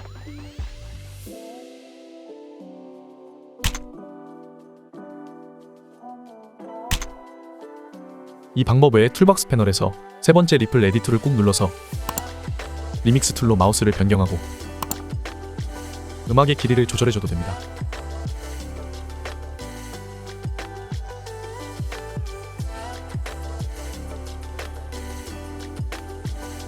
오디오는 스피커보다는 이어폰이나 헤드셋을 끼고 들으면서 조절하는 걸 추천하고, 오디오 미터 패널에서 값이 0보다 높아지지 않도록 조절하는 게 좋습니다. 마지막으로 저는 유튜브 배경음악으로 아트리스트 사이트의 음악을 사용하고 있는데요. 이 사이트는 연간 구독을 할 경우 유튜브나 광고에 쓸 수 있는 음악을 다운받을 수 있고, 플랜에 따라 음악뿐만 아니라 효과음, 템플릿, 영상도 사용할 수 있어 자주 사용하는 사이트입니다. 만약 이 사이트를 구독하고 싶은 분들은 더보기란의 링크를 통해 가입하면 2개월 추가 혜택을 받을 수 있으니 링크를 통해 가입하는 걸 추천드리며, 이 링크는 추천자와 가입한 사람 모두에게 추가 혜택을 주는 시스템으로, 결제한 가입자라면 누구나 링크를 만들어서 똑같은 혜택을 줄 수 있는 링크니 다른 분의 링크로 가입을 해도 무관합니다. 이 영상이 도움이 되셨길 바라며 영상 시청해주셔서 감사합니다. 안녕하세요. 이번 영상에서는 네스트 시퀀스를 활용하는 방법에 대해 간단하게 알아보겠습니다.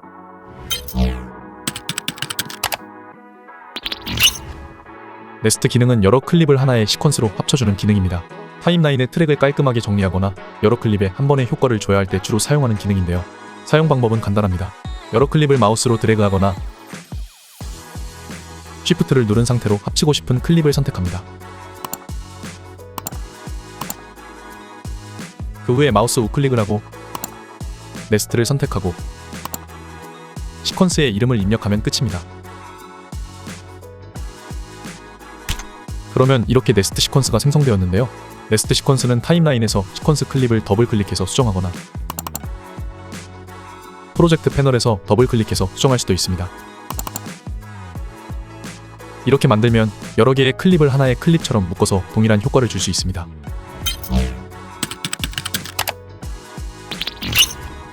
네스트 시퀀스는 특히 트랜지션이나 효과 적용의 편리함을 넘어 필수적으로 사용해야 할 때가 있습니다. 예시를 보여드릴게요. 초록색 크로마키를 제거하고 영상을 합성해 보겠습니다. 이렇게 합성된 컷에서 다른 컷으로 넘어갈 때 트랜지션을 주려면 네스트 시퀀스를 이용해야 트랜지션이 잘 적용됩니다.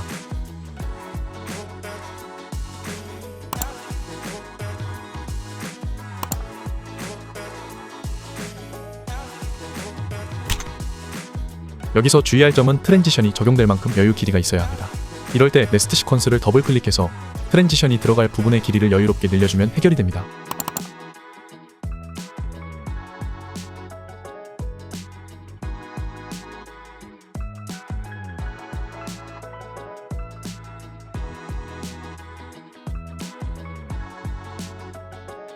이외에도 분할 화면에서 다른 장면으로 넘어가야 할 때도 네스트 시퀀스가 필요합니다.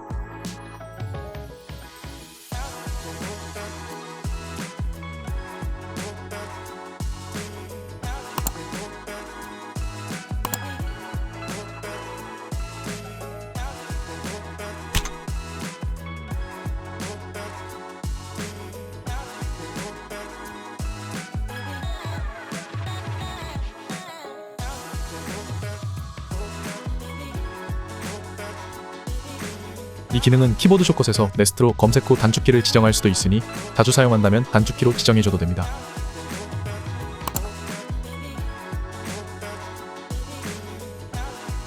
네스트 시퀀스 기능으로 편집 시간을 단축시켜 보시기 바랍니다. 이 영상이 도움이 되셨길 바라며 영상 시청해주셔서 감사합니다. 안녕하세요. 이번 시간에는 블랙 화면 소스를 적용하는 방법에 대해 알아보겠습니다.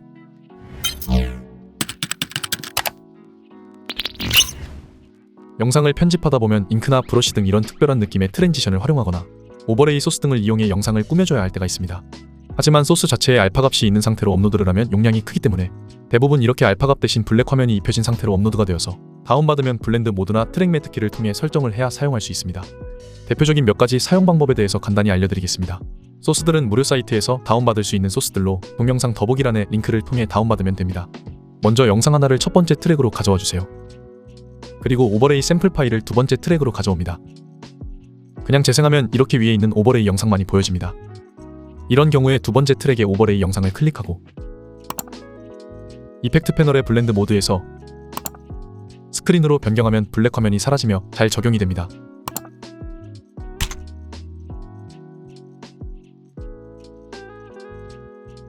제가 개인적으로 사용하는 일반 트랜지션의 경우도 스크린으로 설정하면 적용이 되는 걸 볼 수 있습니다.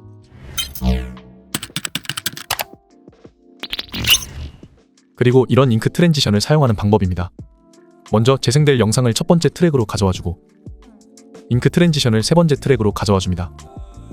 잉크 트랜지션의 위치를 첫 번째 영상이 끝나는 부분으로 이동시켜주세요. 그리고 전환되면서 나올 영상을 두 번째 트랙으로 가져옵니다. 위치를 트랜지션이 시작되는 곳으로 이동시킵니다. 그 후에 이펙트 패널에서 트랙 매트 키를 검색한 뒤에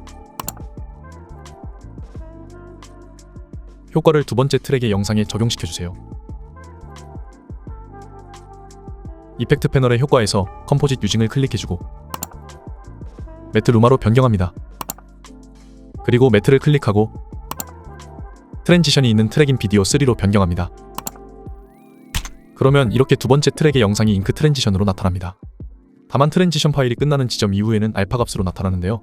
잉크 트랜지션이 끝나는 부분에서 클립 자르기를 한 뒤에 이펙트 패널에서 트랙 매트 키를 삭제해주면 문제가 해결됩니다.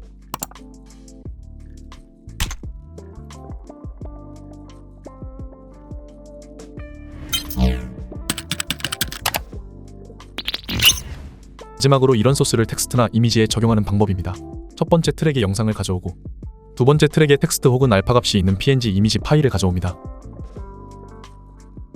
이펙트 패널에서 트랙 매트 키를 첫 번째 트랙의 영상에 적용합니다. 그리고 이펙트 컨트롤 패널에서 매트를 클릭하고 텍스트나 이미지가 있는 비디오 2로 변경하면 이렇게 간단하게 텍스트나 이미지 안에 영상이 넣어집니다. 이런 방식으로 블렌드 모드와 트랙 매트 키를 잘 활용하면 영상의 전환이나 오버레이를 이용해서 더 알맞게 꾸밀 수 있습니다. 이 영상이 도움이 되셨길 바라며 영상 시청해주셔서 감사합니다.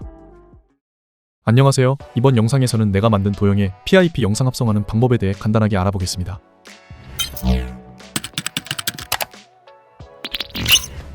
PIP란 픽처 인 픽처의 약자로 영상 안에 작은 영상을 넣는 방법입니다. 보통 이렇게 배경 영상 안에 사람이 조그맣게 들어가는 방식으로 많이 사용하는데요. 바로 만들어 보겠습니다.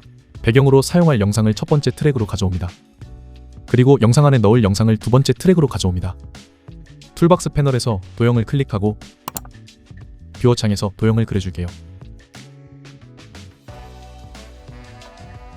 세 번째 트랙에 도형이 있는 그래픽 클립이 생성되었는데요. 길이를 늘려주겠습니다.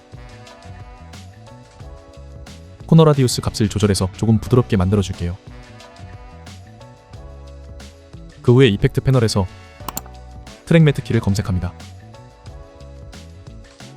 효과를 두 번째 트랙에 있는 얼굴 영상에 적용시켜주세요. 이펙트 컨트롤 패널에서 트랙 매트 키 효과를 찾아줍니다. 매트를 클릭해서 도형이 있는 비디오 3로 설정합니다. 그러면 이렇게 도형에 맞게 얼굴이 들어갔는데요.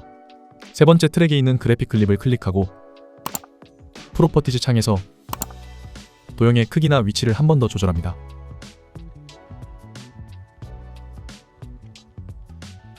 그리고 커맨드와 쉬프트 키를 누른 상태로 그래픽 클립을 네 번째 트랙으로 복사해 줄게요.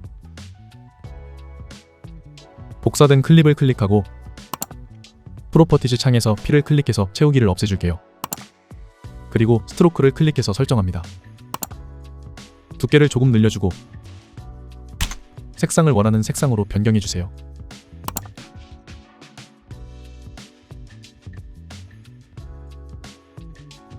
그러면 이렇게 PIP의 테두리까지 완성이 되었는데요.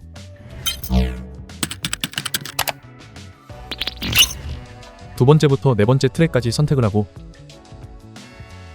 마우스 우클릭을 합니다. 네스트를 선택해서 하나의 시퀀스로 묶어줄게요. 네스트로 합쳐진 시퀀스를 클릭하고 이펙트 컨트롤 패널에서 모션을 클릭합니다. 그리고 뷰어 창에서 크기와 위치를 맞춰주면 끝입니다.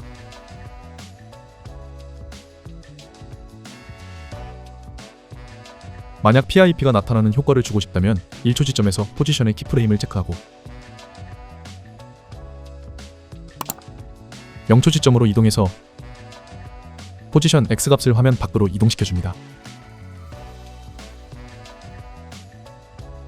그러면 네스트로 합쳐져 있기 때문에 이렇게 나타나는 효과도 넣을 수 있고, PIP가 필요 없는 곳에서는 클립을 잘라서 삭제하고 필요한 부분에서만 사용해도 됩니다. 오늘은 이렇게 도형 안에 들어가는 PIP 영상을 만드는 방법을 알아봤습니다. 이 영상이 도움이 되셨길 바라며 영상 시청해주셔서 감사합니다. 안녕하세요. 이번 시간에는 뷰어 패널을 이용해 클립을 타임라인에 넣는 방법을 알아보겠습니다.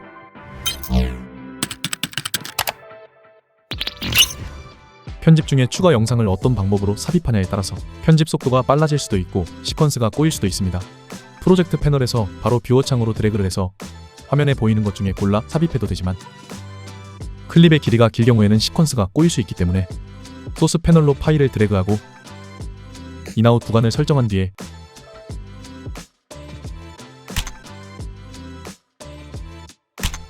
뷰어 창으로 드래그해서 삽입하는 게 좋습니다.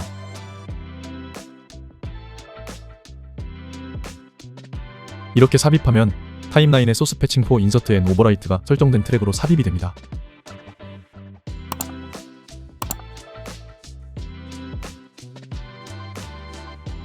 그리고 타임라인의 인아웃 구간이 설정되어 있는지 여부가 중요한데요. 먼저 인아웃 구간이 설정되지 않은 상황에서 알아보겠습니다.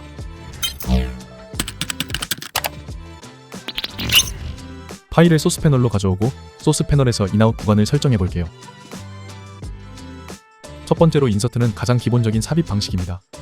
삽입을 하면 플레이헤드가 있는 위치를 기준으로 정방향에 있는 클립이 뒤로 밀리며 삽입이 됩니다.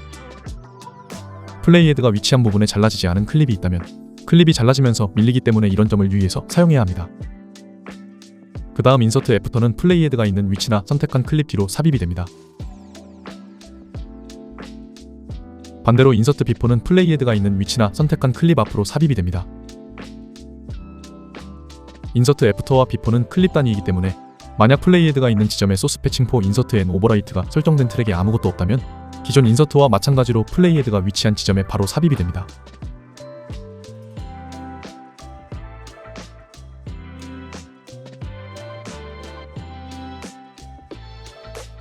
오버라이트는 설정된 트랙에 그대로 덮어쓰는 기능으로 정방향에 있는 클립들을 밀거나 하지 않기 때문에 타임라인의 인아웃 구간이 설정되어 있지 않다면 잘 사용하지 않습니다. 오버레이는 소스 패칭 포 인서트 앤 오버라이트와 상관없이 플레이헤드가 위치한 지점에 맨 위에 있는 클립 위에 트랙에 삽입이 됩니다. 이 기능은 컷을 교체할 때 기존에 넣은 클립과 새로 삽입한 클립을 비교할 때 많이 사용합니다. 리플레이스는 설정한 트랙에서 플레이헤드가 위치한 클립의 길이에 맞게 새로운 파일로 완전 대체가 됩니다. 혹은 교체하고 싶은 클립을 선택하고 삽입을 해도 교체할 수 있습니다.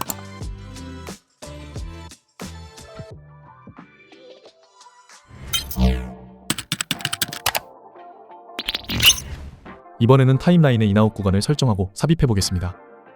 인서트의 경우 플레이헤드를 기준으로 정방향에 있는 클립들이 밀리면서 인아웃 구간에 딱 맞게 삽입이 되는데요. 만약 뷰어 창의 인아웃 구간과 타임라인의 인아웃 구간 길이가 다르다면 이렇게 알림창이 뜹니다. 체인지 클립 스피드는 P2P 기능으로 타임라인의 인아웃 구간에 맞게 속도 조절이 되어서 클립이 삽입됩니다.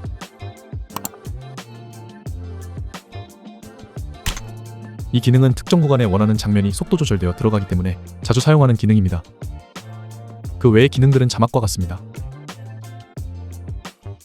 인서트 애프터와 비포는 타임라인의 인아웃 구간이 있더라도 플레이헤드 위치 기준이기 때문에 기존과 동일합니다.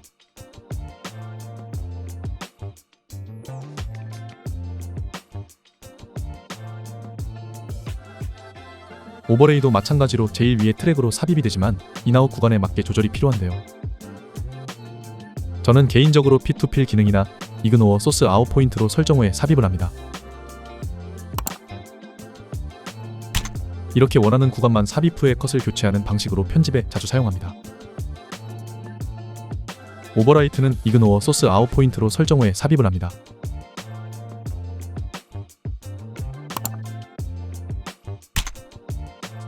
리플레이스는 이렇게는 잘 사용하지 않습니다. 이렇게 뷰어 패널에서 타임라인으로 클립을 삽입하는 여러 방법을 알아봤습니다.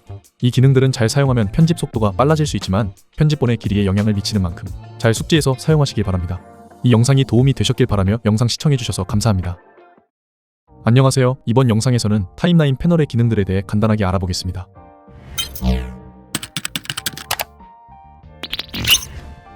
먼저 소스 패칭 포 인서트 앤 오버라이트는 영상의 삽입 방법과 연관이 있습니다. 이렇게 설정한 트랙으로 영상이 삽입되도록 지정하는 기능입니다. 복사 붙여넣기와는 무관하며 비디오나 오디오를 어느 트랙에 삽입할지 설정할 때 사용합니다.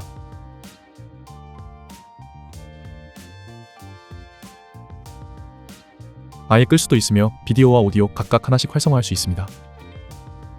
그 옆에 있는 토글 트랙 락은 트랙 잠금 기능으로 해당 트랙이 잠기게 되면 편집이나 삭제, 이동 등 해당 트랙의 모든 작업이 제한됩니다. 보통은 좌상단에 로고나 배경음악이 있는 트랙에 사용하기도 합니다.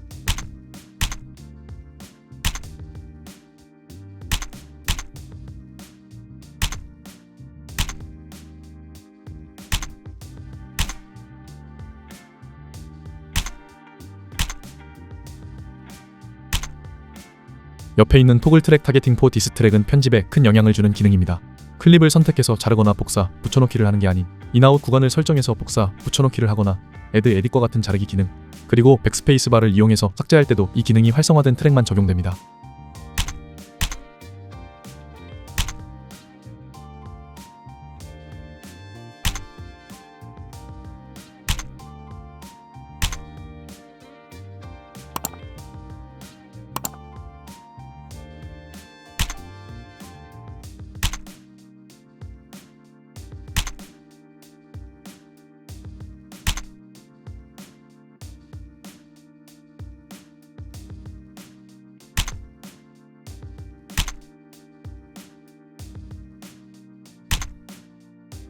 이러한 편집 기능을 자주 사용한다면 사용하는 트랙에 이 기능이 활성화되어 있는지 꼭 확인해야 합니다. 토글 싱크 락은 편집 시 실수로 클릭해서 이렇게 표시가 바뀌게 되면 싱크나 타이밍이 틀어질 수 있기 때문에 편집 시 실수로 눌리지 않도록 조심해야 합니다. 토글 트랙 아웃풋은 해당 비디오 트랙을 안 보이도록 해주는 기능으로 아래 클립을 확인하거나 비교하는 용도로 사용되며, 이렇게 안 보이도록 설정된 트랙은 파일을 익스포트할 때도 제외되고 출력되니 주의해야 합니다. 추가로 트랙이 여러 줄인 경우에는 아래의 편집에 사용하지 않는 트랙은 이렇게 꺼두면 컴퓨팅 파워 소모를 줄일 수 있습니다.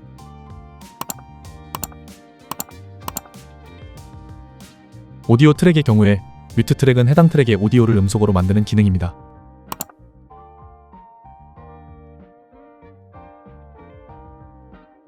솔로 트랙의 경우 해당 트랙만 오디오를 들을 수 있는 기능으로 여러 개의 오디오 트랙 중 특정 트랙의 오디오를 확인할 때 사용합니다.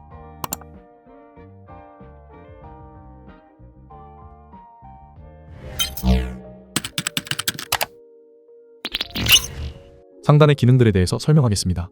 인서트 앤 오버라이트 시퀀스 에즈 네스트 OR 인디비듀얼 클립은 시퀀스를 타임라인에 삽입할 때 네스트된 하나의 클립으로 넣을지 개별 클립으로 분해할지 설정하는 기능입니다.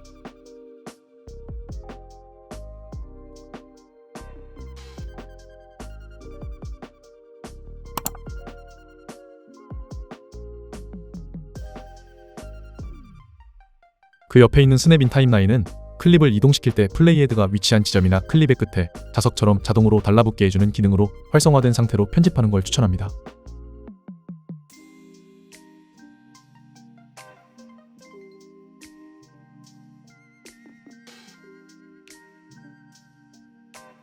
활성화하지 않으면 클립을 이동할 때 다른 클립을 덮어쓰면서 이동이 될 수도 있고 정확한 위치로 이동이 어렵습니다.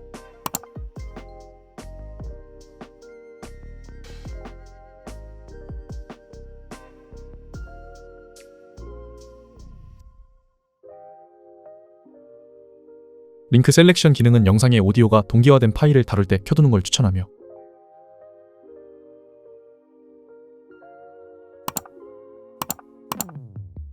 오디오 필요 없이 비디오만 사용하는 경우에는 오프 시켜두는 게 편합니다.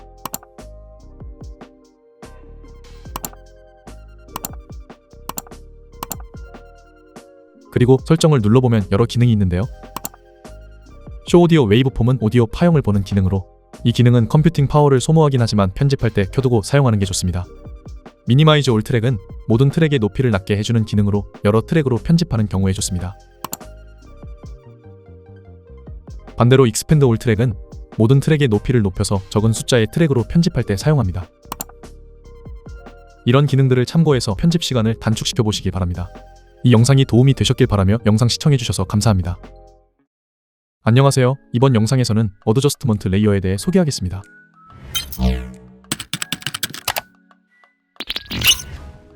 어드저스트먼트 레이어는 해당 클립 아래에 있는 클립들의 색 보정이나 효과 등을 적용해주는 레이어입니다. 예시로 같은 장소에서 촬영한 여러 컷들을 가져와 볼게요. 보통은 하나의 영상에서 색 보정을 한 뒤에 효과를 클릭하고 커맨드와 C키를 눌러서 값을 복사하고 나머지 클립들에서 커맨드와 V키를 눌러 효과를 적용시켜줘서 적용을 합니다. 이런 방법도 좋지만 어드저스트먼트 레이어를 이용하면 더 편리한데요. 어드저스트먼트 레이어를 올려줘 볼게요. 프로젝트 패널에서 마우스 우클릭, 뉴 아이템, 어드저스트먼트 레이어를 클릭합니다. 보통 시퀀스 세팅에 맞게 만들어지기 때문에 엔터를 누르면 됩니다. 타임라인의 기존 클립 위에 트랙으로 가져와 줍니다. 그리고 길이를 영상에 맞게 늘려줍니다. 이펙트 패널에서 투스트립을 검색해서 어드저스트먼트 레이어에 적용시켜줍니다. 간단하게 색 보정을 해줄게요. 토글 트랙 아웃풋을 클릭해서 비교를 해보면 이렇게 어드저스트먼트 레이어 아래에 있는 클립의 경우 모두 같은 색 보정이 적용된 걸 볼 수 있습니다. 이렇게 기본 보정을 해도 되고 특정 클립은 더 조절을 해야 한다면 그 클립의 앞뒤에서 어드저스트먼트 레이어를 자르고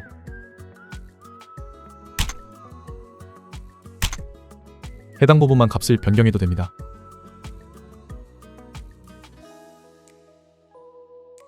효과를 삭제해주고 다른 효과들도 한 번에 적용되는 걸 봐볼게요.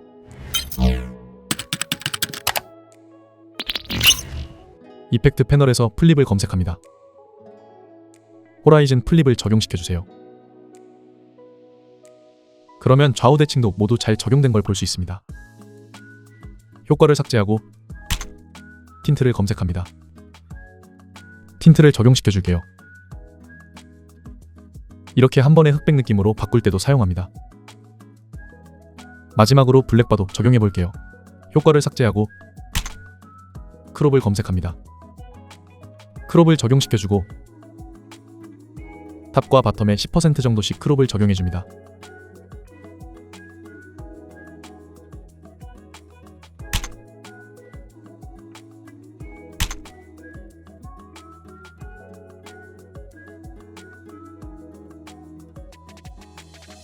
위치 조정이 좀 필요하다면 이펙트 패널에서 트랜스폼을 검색하고